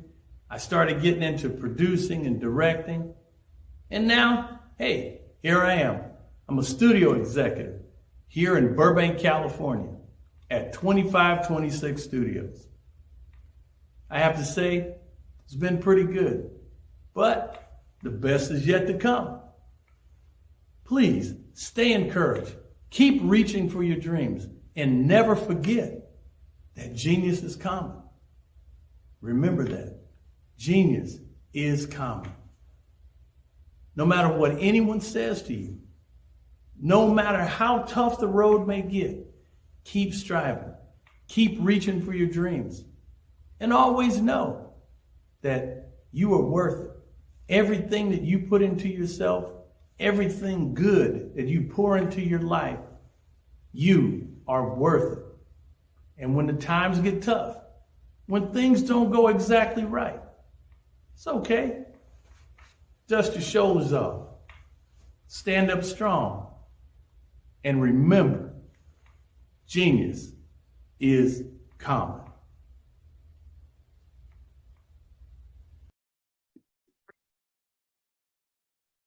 Hello, I'm Dr. Madeline Ann Lewis, President and CEO of the Executive Women's Success Institute. And my genius is helping women accelerate the path to success. You know, I was blessed to have strong women in my life who encouraged, motivated, and pushed me to do my best and to never even think about giving up on my dreams. So I say to women, we must show up to rise up. We have talents and potential. But who will see them if we don't speak up and get noticed? I know that women are a tremendous resource on this planet, and there is nothing more fulfilling than helping a woman tap into her full potential. I do this because I want to be a part of helping as many women as I can to show up, to rise up. I do this because genius is common.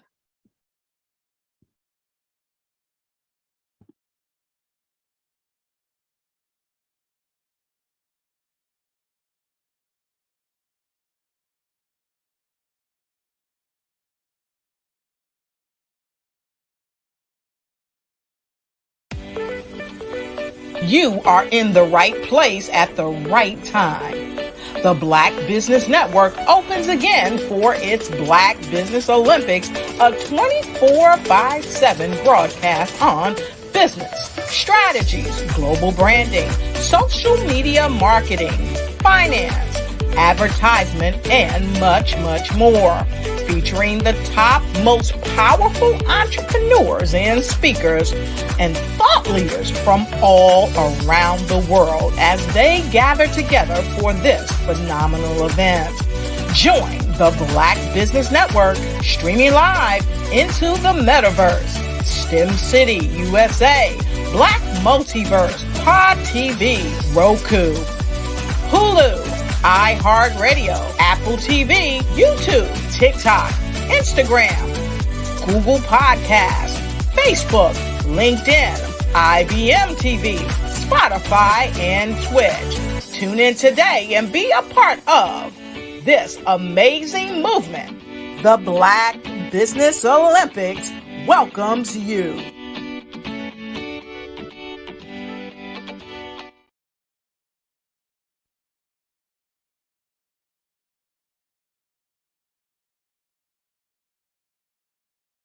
Over the past few years, we've seen the growth of existing and new initiatives focused on financial inclusion, building global networks, and reducing the wealth gap in response to the idea there's not enough seats at the table.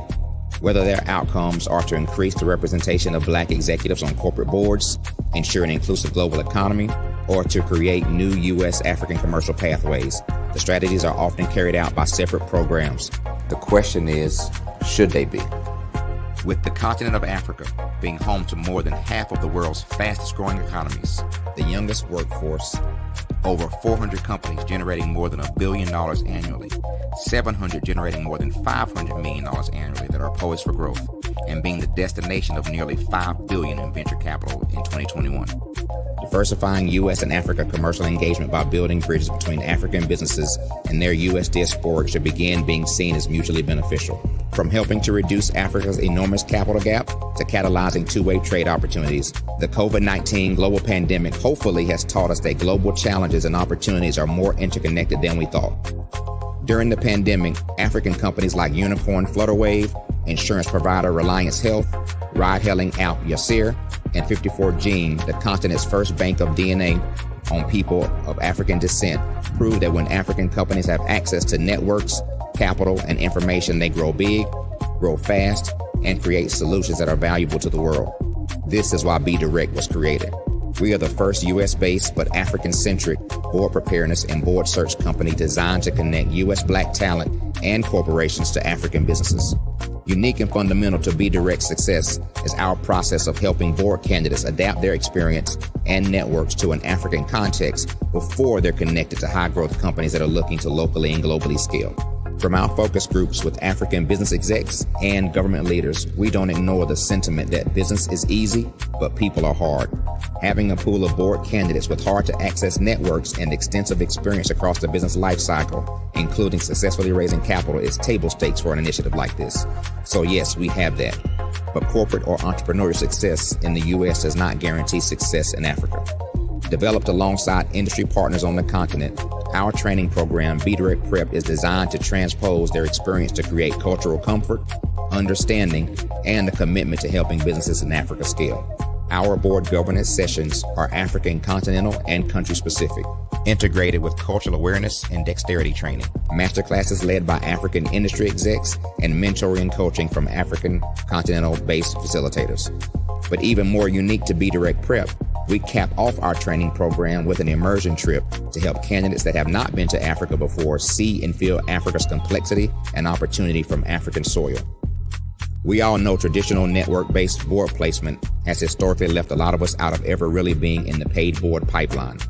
Our strategy supports the work of many great organizations that are successfully filling seats at U.S. board tables by creating more tables for those that are still left on the sideline. It's time to start seeing the role and value of U.S. Black talent and businesses on the continent of Africa differently. Old perceptions and habits limit economic inclusion. Let's transition Black talent and the African businesses they will support from the periphery of the global economy to its core. Living in a global lockdown, we all know now how fast local and global economies can change, and see the value of having businesses that hire, strengthen local value chains, and even grow globally. Status quo in any form holds back progress. We must democratize U.S.-Africa commercial engagement by socially and economically connecting cultures that have long been disconnected. It's time for Africa's U.S. diaspora to redefine their global value by helping African businesses scale continentally and globally.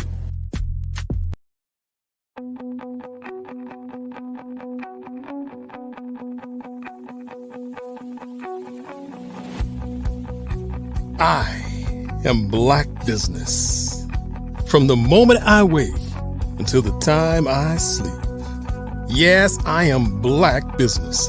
I am Black business.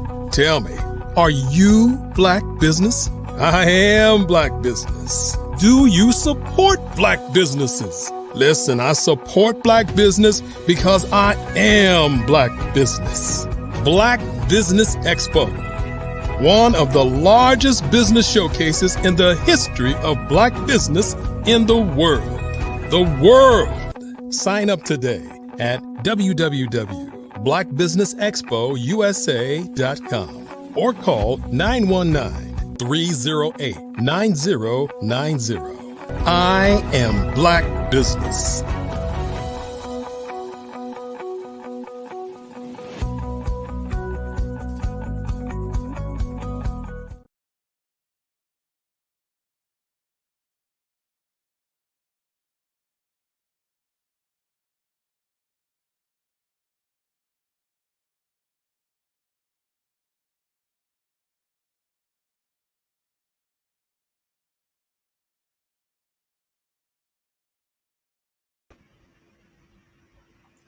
Good afternoon, business owners, entrepreneurs, thought leaders, and corporations. Welcome to the Black Business Network. My name is Andrea Adams, and I'm your business moderator for this afternoon on the Black Business Network. The Black Business Network is a 24-hour business network showcasing Black businesses, business owners, entrepreneurs, and thought leaders worldwide. We have speakers from North Carolina, London, Singapore, Africa, Japan, and cities all over the United States. The Black Business Network is a global community sharing its business knowledge to empower, inspire, and educate businesses about business. It is my pleasure to introduce to you this afternoon's speaker, Mr. Abdul Mohammed. Abdul Mohammed is a global strategic management, public relations, and marketing consultant, a prolific entrepreneur, renowned public speaker, mentor, author, writer, publisher, and philanthropist. Founder and group executive president of the Africa Asia Scholars Global Network, and founder and chairman of the South Economic Forum, the Global South Universities Association, the Global South Center Research Innovation Peace and Technology for Sustainable Development, and many other organizations. Mr. Abdul is a dynamic person with many achievements, and I'll allow him to share more about himself to you. I am just happy to present to you Mr. Muhammad. Thank you very much. It's a great honor to be on the Black Business, and thank you very much. And I'm really pleased to be talking to the world, particularly United States. Oh, it's Personally, as Abdul, happen to be lucky to have been able to understand that man is born to think and be creative. Because unfortunately, millions of people are not very creative. And so even the model of education that we're all given does not make us to be very creative. Probably with the fourth industrial revolution and the artificial intelligence, it is now time to change the format of education. And maybe then people will start to say, if you can't think, if you can't be creative, then the robots are going to take your job. So let me just state here that I, as a person, was lucky to find that in 1955, there were leaders in Africa, particularly President Nkrumah of Ghana, that went and joined the leaders from Asia countries, and they met in the flower city called the Indonesia Bandung in Indonesia. And that's what they call the Asia-Africa Conference.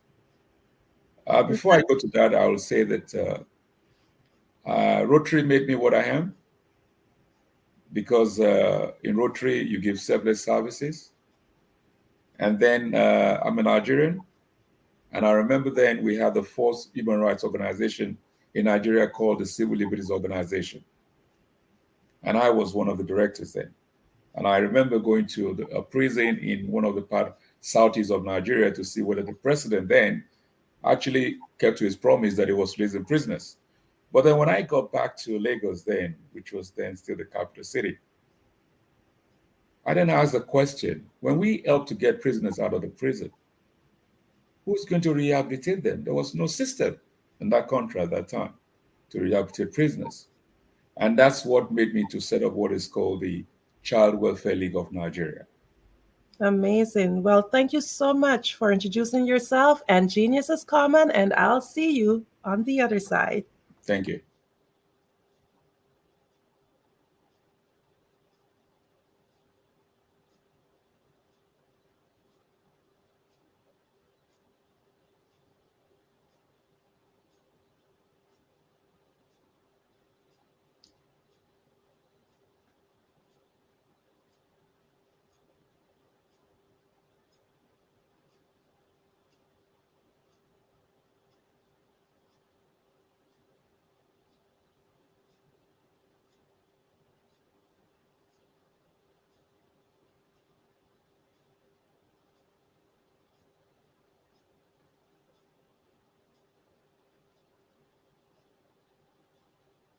I'd like you to imagine with me, if you will, opening an app where you can collaborate with like-minded individuals from around the world, get inspiration and in-app tools to launch and grow your business, as well as share your knowledge and earn compensation, all in one app.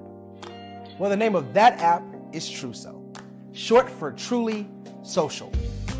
Hi, I'm Matthew Newman, the founder and CEO of Truso, a new concept in social media. Truso is designed from the ground up to be a platform that's both social and empowering for all its users. How exactly do we do that? I'm glad you asked. First, Truso brings the world together via video. Psychologists assert that video provides a significantly more effective connection than audio only. When you enter a community on Truso, you're face to face. Second, on Truso, you don't have to have 1 million followers to monetize. Our business model allows all hosts and moderators to monetize, no matter the size of your following, by 1, producing fee-based content, and 2, inviting others to join the platform as subscribers. Thank you so much for that wonderful introduction, telling us a little bit about yourself. But I've read your bio, and you have done a wealth of work. Can you just share with us, like, a little bit more about you? Like, you can tell us the projects that you work on that are really your heart projects. Thank you. That's taking me down memory lane. But actually, like I said, Africa, the Child Welfare League of Nigeria, when it was set up, and that was early 90s. And after about, I think, a couple of years, I went to the Child Welfare League of America, which is based in Washington, D.C., and I was quite most well welcome. And I try to see what progress they're doing, how we can do things differently, and I set up an orphanage, which ran for a while. And then also in the United Kingdom, I set up the first organization that cares about children. That was called the the African Child Association. And in the process also, we thought we need to have ex-prisoners, ex-offenders, lone parents, refugees, and then started teaching them how to, because over here in the UK, there's so many old properties, and if you have skilled work, definitely that's a way to prosperity for you. So I decided to, train them on plumbing, electrical, painting, decorating. But actually, we used to black business, and we do business, in developing countries. Now, I mean, developed countries like America, or even here in the UK. Though I'm now British, but I'm an African, and I hold a lot to the continent of Africa, because Africa itself, we all know, is the richest with the natural resources it has.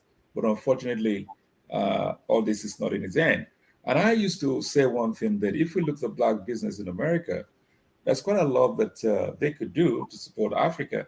And that's why I said earlier at the beginning of this, my intro, that when Nkrumah, who was then the president of Ghana in 1955, the year I was born, went to Indonesia and met with the Asians. If Africans had gone towards China, Japan, India, I can tell you that Africa would have been much, much stronger than the way it is today. But unfortunately, a lot of Africans want to go to America, they want to go to Britain, they want to go to Australia, they want to go to Canada. And I think that's part of the demise, where Africa up to today is still, well, you talk about slavery, you talk about independence. There's not much economic independence apart from political independence that Africa's got. So there's quite a lot. When we talk about even human life, it's all about business. Business does not mean when you trade, even living your life is still business. That's why I said, in the world, there's nothing called charity, because if you don't run your charity like a business, it's going to fall out. So basically, and let me use this to commend the back business, what you've been doing, and I think it's quite amazing. And all I'd say is that we probably will look at ways to work with you, because here in the developing countries, which we call the Global South, we have the largest group. Global South contains about 7 billion people out of the 8 billion. But the 7 billion are so marginalized, and we're trying to see something to that. And probably let me bring some of the things which actually my organization, which is called the Africa Asia Scholars Global Network, is trying to achieve. First of all is that in 2018, the World Economic Forum in Davos in Switzerland, I'm very happy with it. They were very being honest that the world is fractured. And even Donald Trump, then as the president of the United States, are the largest delegate to that conference in Davos in Switzerland. And even that was the 46th conference, and it was for the first time in history co-chaired by women, even though there was not a single African woman among those women. And what we did as an organization was that when they say our world is fractured, because everybody agrees, but I wonder, what are we doing? I will say that our organization since then was able to find a 3-point solution to why our world is fractured, which is also due to the fragmented education that we all have. So what we did was to call a meeting with the United UN Women, which is which is based in New York, and on the 19th of July 2018, because after the conference in that same year in January in Davos, and I sat the UN Women with my team, and one thing we are very clear about is that sometimes we're so dishonored with ourselves. We undo ourselves a lot because we don't respect the child. All over the world, we don't care about children. If we care about children, the world will be far better than the way it is now. And it's just quite a bit to say we don't have wisdom, because when you don't look after a child, you're indirectly not looking after your old age. And that's the dilemma which you're in. However, sitting with the United Nations women, I was very clear to UN women that they do not even know the value of women, because the world doesn't realize the value of women. And that's part of the problem where we have in this world today. But however, we don't stop at that. We had the mandate from the Association of Arab Universities, which has over 500 universities. In the Arab states, you have 1,000 universities.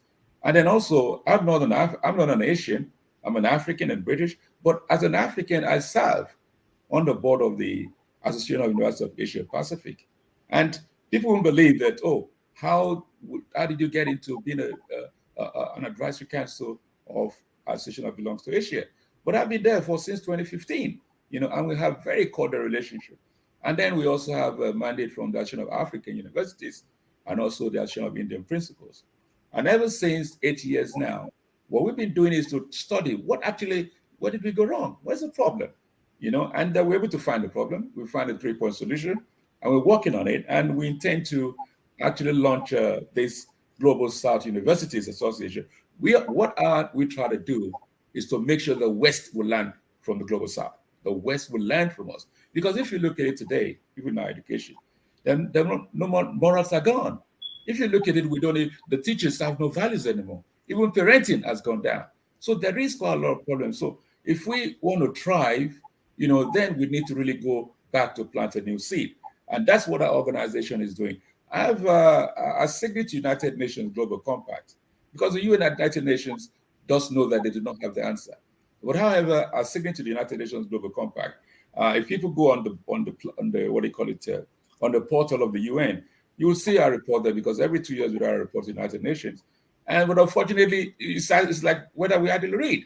So we have a lot of problems, but however, our organization has been very strategic in terms of how to solve this problem. We know even during my time, the problem can be solved. During my time, changes cannot come. But if a change comes, that's a plus for me in my life. But what we're trying to do is to lay the foundation, because the UN knows, even the current, because September you have a new president of General Assembly of the United Nations. The immediate, that was the one that's going to be leading the office of the UN General Assembly as the president, used to be in charge of the, the group that was set up by the United Nations in 2013 to see what they're going to tell us in 2015 after the millennium. And the UN had a high-level panel that met in Bali, Indonesia again, and they came up with 2 great things that would have tried to start changing this world. And they said renewed global partnership, people-centered policies. We were expecting that the UN by 2015 is going to try and see how we can build strong partnership, which is through trust. But unfortunately, the UN gave all of us 17 goals. And you find that most of the goals we're talking about are interwoven. So we find that even now, even the United Secretary General and even the Deputy Secretary General, they've already mentioned that even the SDGs, Sustainable Development Goals, is not achievable. It's not realistic. It is very clever, because even the UN said we do not have sustainable structures. What we're saying, I'm saying here now, affects Black business, affects any ethics, any ethnic businesses. It affects everybody, the child, the mother, the father, everyone you can talk about. So if we have the UN, which is the bigger body, we need the UN. But even then, when Kofi Annan was there, and then the current Secretary General there, they've been trying to make reforms. So at the end of the day, where are we? So basically, we cannot close shop, because we actually run the UN, because it's the tax that we pay that runs the United Nations. It's the tax that we pay that run our governance. But unfortunately, most of what we say, what's my business is government. So it's like we're living in 2 worlds, the government on one side and the people on the other side. We need to really we need to take control back as a people, as a civil society, because we create the government. But if we go the way we're going, and I think it's back to 1945 when United Nations was established, and that is 1945. We were so lucky at the same time. George Orwell had this book called The Animal Farm, and until we change the narratives of that, of that particular publication, which is Animal Farm, the world would never change. We're going to get worse and worse. But however, some of us have to do something, and that's what we're doing as an organization. Now, I want to commend the Prime Minister of Jordan for taking our idea, and saying that his country, which is even, if you talk about peace in the Middle East, I mean, Jordan, everybody knows, because you have almost about 4 million refugees that have been, looked after in Jordan. That's in the Middle East.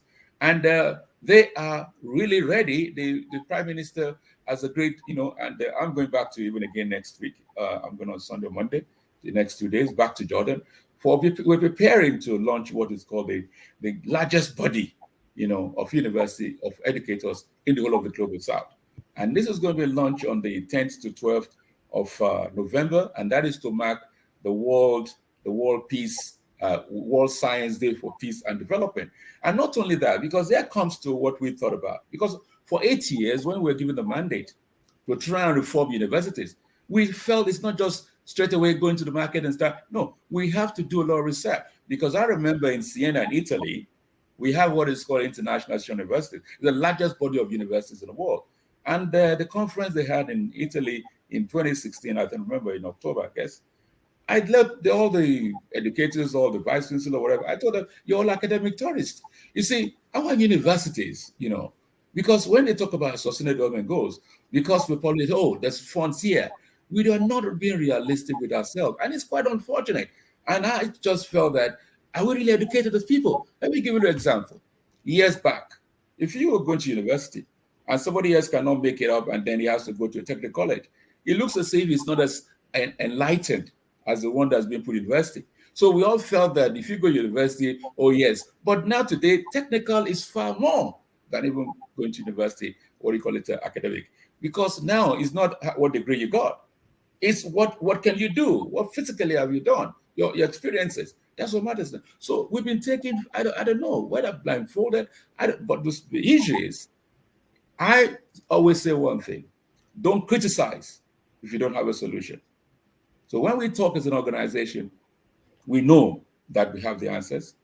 And with these answers that have been tested for years, and fortunately for us, we have the trust of government, we have the trust of civil society organizations, we have the trust of people, educators and investors, and we're now working towards ensuring that we strongly put this body together called the Global South Universities Association. Now, it's not just doing that, because when I say universities have failed, it's the fact that every university every year will do international conference.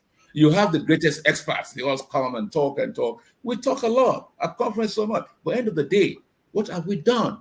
Because the universities, they don't have the resources, to process the enormous creative ideas that come up each conference. What they think about is after this conference, as soon as all papers are brought in, they put it aside, they look for another conference the following year. And guess what? They are looking at where do we think some funders are looking at they can get some money. So they never think the fact that all the ideas that were brought at that conference, can we process and see those who have good experience from it, those who have difficulties of processing some of the ideas, and then discuss it until they can get this right. But no, we go to another topic entirely from what we had as a team last year. So it's a failure of all our universities all over the world, not just Africa or Arab or Asia. So we are trying to change this. So what we then say is that if that's the case, if we have the Global Star University Association, definitely we need to talk because you need to engage. So you can't say you will talk. But it's not about talking and not trying to take action. So what we have now is got the Global South Research Center for Peace, Innovation, and Technology for Sustainable Development, which is just the G-Z. Now, this will be put in place. It will be built in Jordan. The headquarters were built in Jordan. And we're looking forward to the president of the United Nations General Assembly, as well as the Secretary of the United Nations, to come and lay the foundation along with other world leaders to come and lay the foundation. But while we're building that center, I also want to commend the University of Jordan, which is about 61 years old, the largest and the public university in Jordan. And that will be the base of this conference, this summit. It's not just a summit. It's a sort of reformation we're trying to do, whatever. And with that, we bring all experts together, right from next year, because we're going to lay the foundation in November. And by next year, we'll be calling that Rockefeller Foundation, call Carnegie Foundation, call any major even research center anywhere in the world. And it's so simple. We are not the one that said the world is fractured. It's the World Economic Forum, because that's where the policies of this world is being driven from. So we're going to then say, where did we get wrong? And I think by the time we do that, we will start setting things right. And also, I like to just use the opportunity on Business Network to say, what is this 3-point solution? Because if we don't deal with those 3-point solutions, I can tell you, we're going to be in much more, what will I call it? I can't even describe it. But the 3-point solution, how do we ensure that it's carried out? I've sent a copy of it to the Secretary of the United Nations. Well, I know how busy, or how, whatever, we're getting somewhere because we hope to have him in Jordan in November. And then we intend to present even the government of Jordan. They have their, 78th independence next year in May. So then we have all leaders all over the world to come together, and then to look at this 3-point solution. And the first of this point solution is this. Because when we talk about human rights, I laugh and say, do we really have human rights? We're just all jokers. Because if you take just the labor law alone, imagine how many young people are in debt just to be able to be graduates. And by the time they're able to finish the courses, they now have to go maybe 30 times looking for a job. And every time they're looking for a job, they have to look smart, they have to take transport. So their debt is mounting. And then you realize that by the time they eventually get this job, they have to work for 30 days before they get paid. Mind you, every day they still go there, they have to still borrow money to be able to make sure they get to that work. So by the time you finish and then 30 days to pay you, how much is left for you? So most of young people are perpetually in debt. And even the worst of it, all over the world it happens. 6 months down the line, you can be fired with no excuse. And that's the world we are. That's the world we are. So we're going to look at each law that we feel marginalizes people in our communities. And we start to gradually get them right. It could take 30, 40 years to get everything in place, but let's start to pinpoint those laws that actually marginalize people, so that's why I said there's no human rights. And so if we have that, so that would be in place. And then the second one, that is, we talk about review the international rule of law, which is the first one, which is very important, about equity, about fairness, about justice. And then if you look at that, then the second one, we have to restore the value of parenting and teaching. I mean, it hurts me, I will say. I felt like crying when recently the teachers went out and asking the Prime Minister Sunak, the government of my country here in the UK, teachers were asking for better pay. And guess what? The government says there's no money. And I asked myself, I am a citizen in a civilized society. And I could be hearing that there's no money to pay teachers because end of the day, is the what do you call it? Is the child, which is the future of the state, the future of the states. That's the child. And you're telling somebody who will make sure that child can turn the society into a better place, you say there's no money for them. But when we had COVID, when COVID came, we got billions out. Billions. Why? And I ask a question. Why do we get billions out? Maybe then we can probably put our contracts. But when the teachers have to be paid so that they can better the lives of our children, the future of the state, we said no money. But I always remember one thing. The former chancellor of Germany, Merkel, and teachers, engineers, doctors were asking to get better pay than the teachers. And guess what she said? She said, you want me to pay you more than the teachers? He said, what is the justification for me to pay you more than those who made you? I bet you all the doctors, the lawyers, the engineers, they couldn't even say a word again. Because if the teachers can make you, then at the end of the day, the teachers are asking for a better pay. It's unquestionable even to ask that it should not be paid or looked after. Because it's the future of the state we're talking about. So we do a lot of things. And then apart from that, and then one of the things I also saw is that, you remember most of the time everybody has to work in the office. But COVID came, then we were able to think, and say, okay, let some people be working from home so that we can still be able to generate resources so that we can pay, we can ensure that the state is not bankrupt, so let people go and work from home. But don't you believe that even without COVID, we should have said, okay, in the family, the parents, let's say example, the husband should go and work 3 days, in the office and 2 days work at home. And then let the mother do 3 days at home and then work in the office 2 days. So that at least we can look after the state of the child, which is the future of the state. We should have even thought about that, but nobody thought about it until COVID came. And I wonder how enlightened we all are. We have so many professors all over the world. But almost every 5 years we're going to recession, even here in the UK. And I wonder, London is the capital city, the financial capital of the world. But yet, every almost 5 years, we're talking about going to recession. And I just laugh. We can't even manage ourselves. We can't manage our societies. It's so unfortunate. But I tell you what, the God, because whatever we like it or not, there is a force.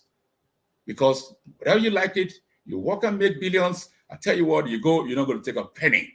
You came naked and you're going to go naked. But at the end of the day, we be able to say, it's like this Al Pacino's, don't be, what will I call it, when he said, don't be run of your supplies, that this movie he did. He said, we seem to be carried away. We seem to have lost it completely. When we breathe air, you go to the hospital, how much oxygen? You pay for the oxygen. You're already getting that, free of charge. And then every time you still pray, oh, I want, give me. You can't be asking to have if you have no justification to say, this is the person you have given. If you can't give someone, you have no right to ask anything anywhere. Life itself is give and take. So the education will be given.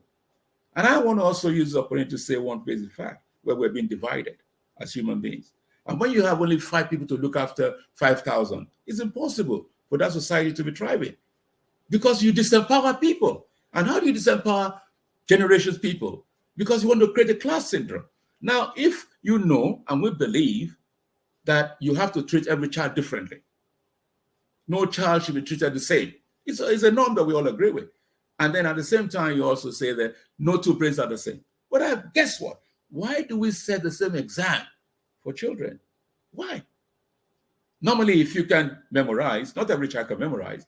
So if you can't memorize, definitely it's like you're a failure already. So we create some people who become gardeners, drivers, they become whatever you call it. Not that they're not intelligent, but the system, they bars them from contributing to the future of the state.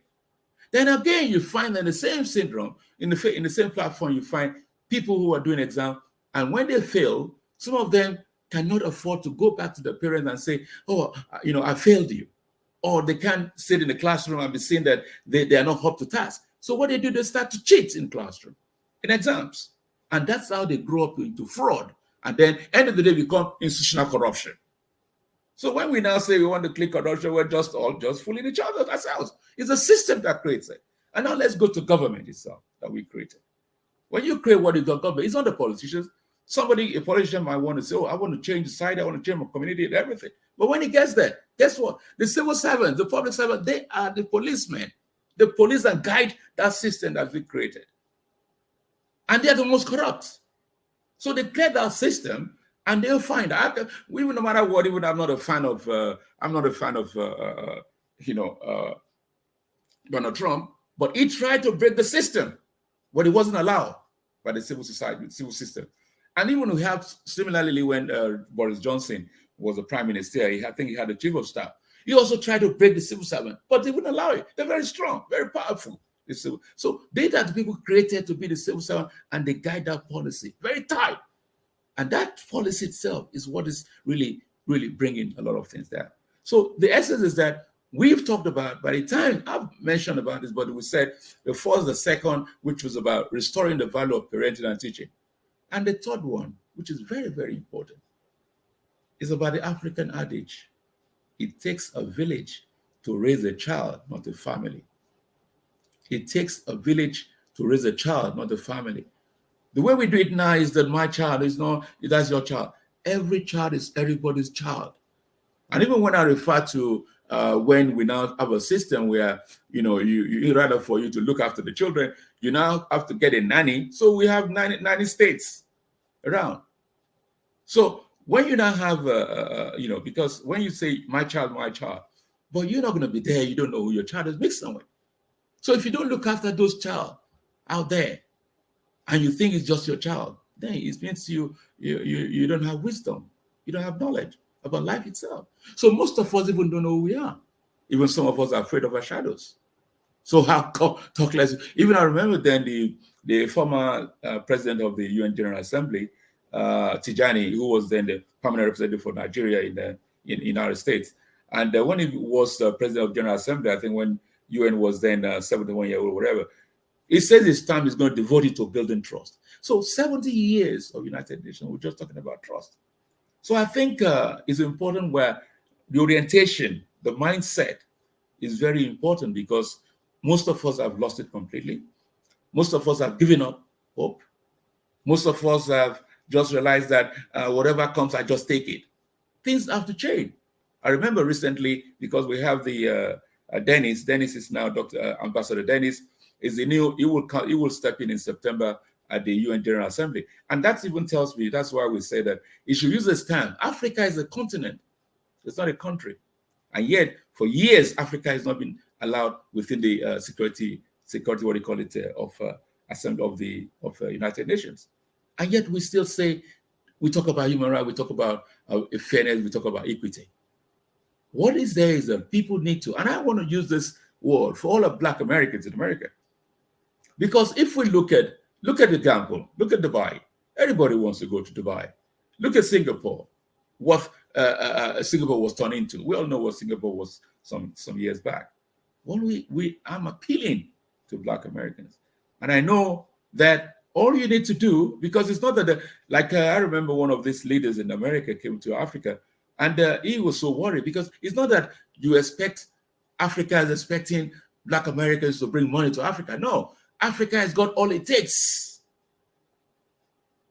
And all we need to do is to look for one or two countries, turn it to the magic that even becomes like everybody wants to go to Saudi Arabia for Hajj, for for religious, So let them come, because this is how we can start to reflect and to change things. It can't change overnight.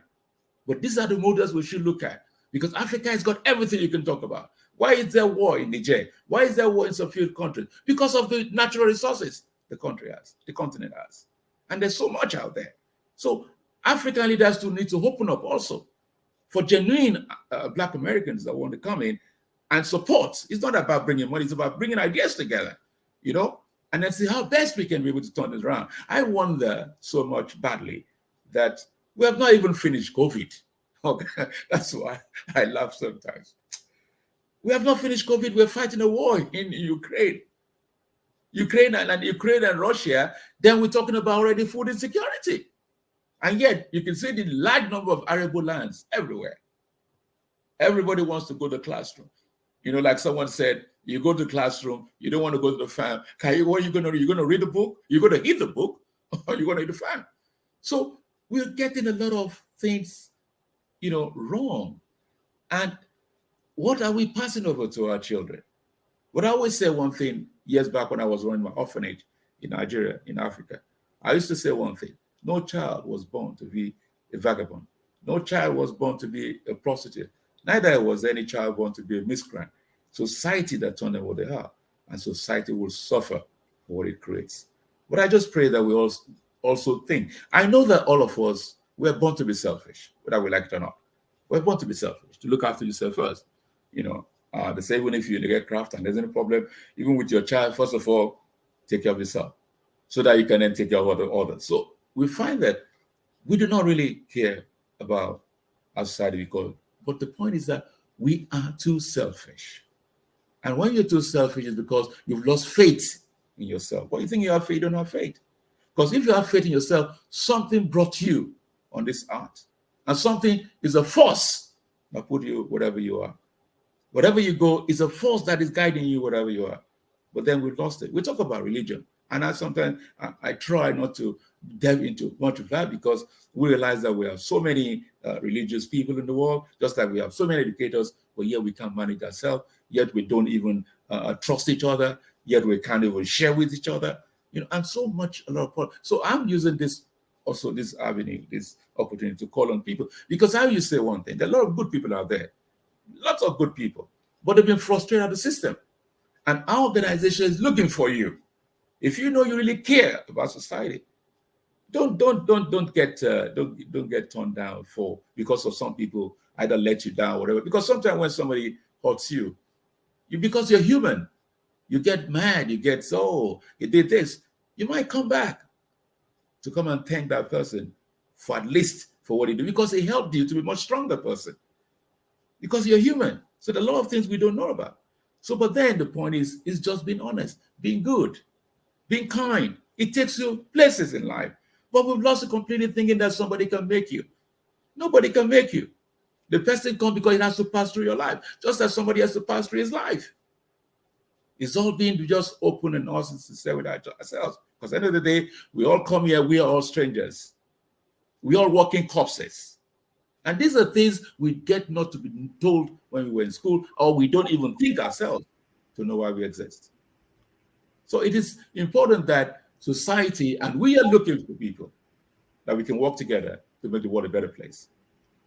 Thank you so much, Mr. Mohammed. This has been indeed a wealth of information, and it's indeed an honor just to have you here on our Black Business Network.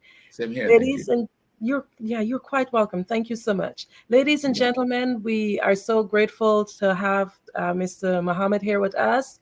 And genius is common, and I'll see you on the other side.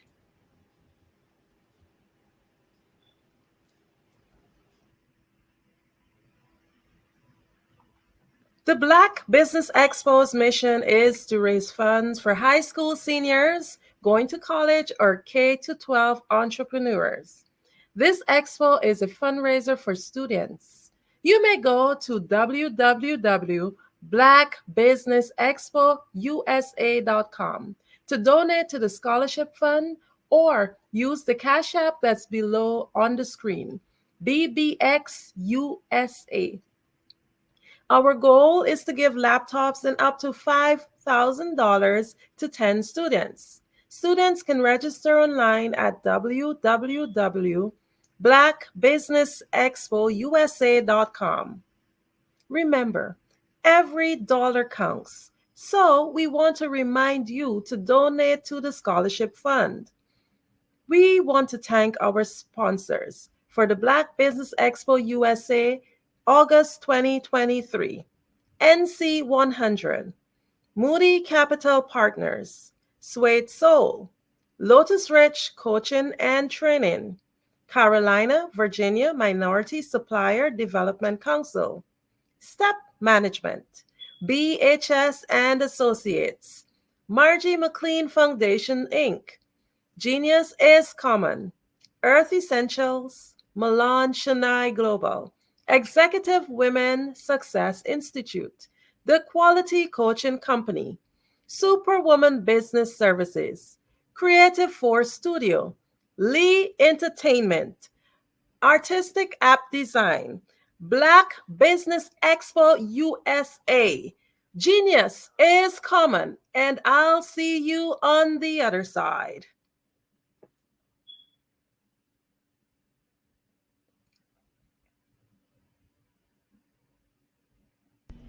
Why do I do what I do?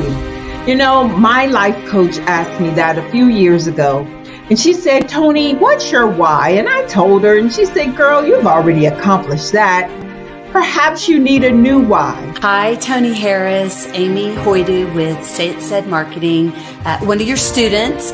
And just wanted to say thank you, Tony Harris, for spending so much time with me and giving me that boost in my business that I so drastically needed.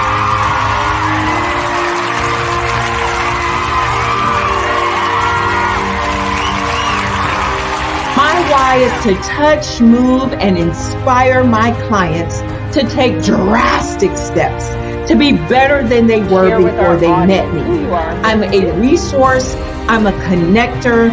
I want to help people build deeper relationships that are beneficial to their life and business. That's what I do best. So, first thing you got to do is show up. And speaking is a way to magnetically attract your ideal client to you. How many of you use social media that way? Absolutely, and this is how you look to the world. Drastic steps are the steps that are needed to be successful. And my business is drastic denotes a mindset. Getting out of your comfort zone. Doing something that you don't necessarily feel comfortable doing, want to do, but you know it's a necessary step to be successful in your business. I get the most satisfaction when I see my connections flourishing into relationships long after I am gone. Hi, my name is Jasmine Augustine with Media Jasmine, and I've joined several networking and referral groups in the area.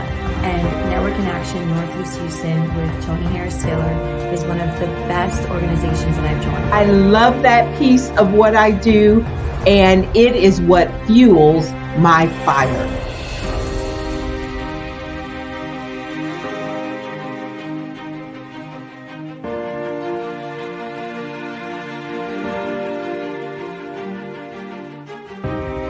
My name is Toni Harris Taylor, saying take a drastic step today.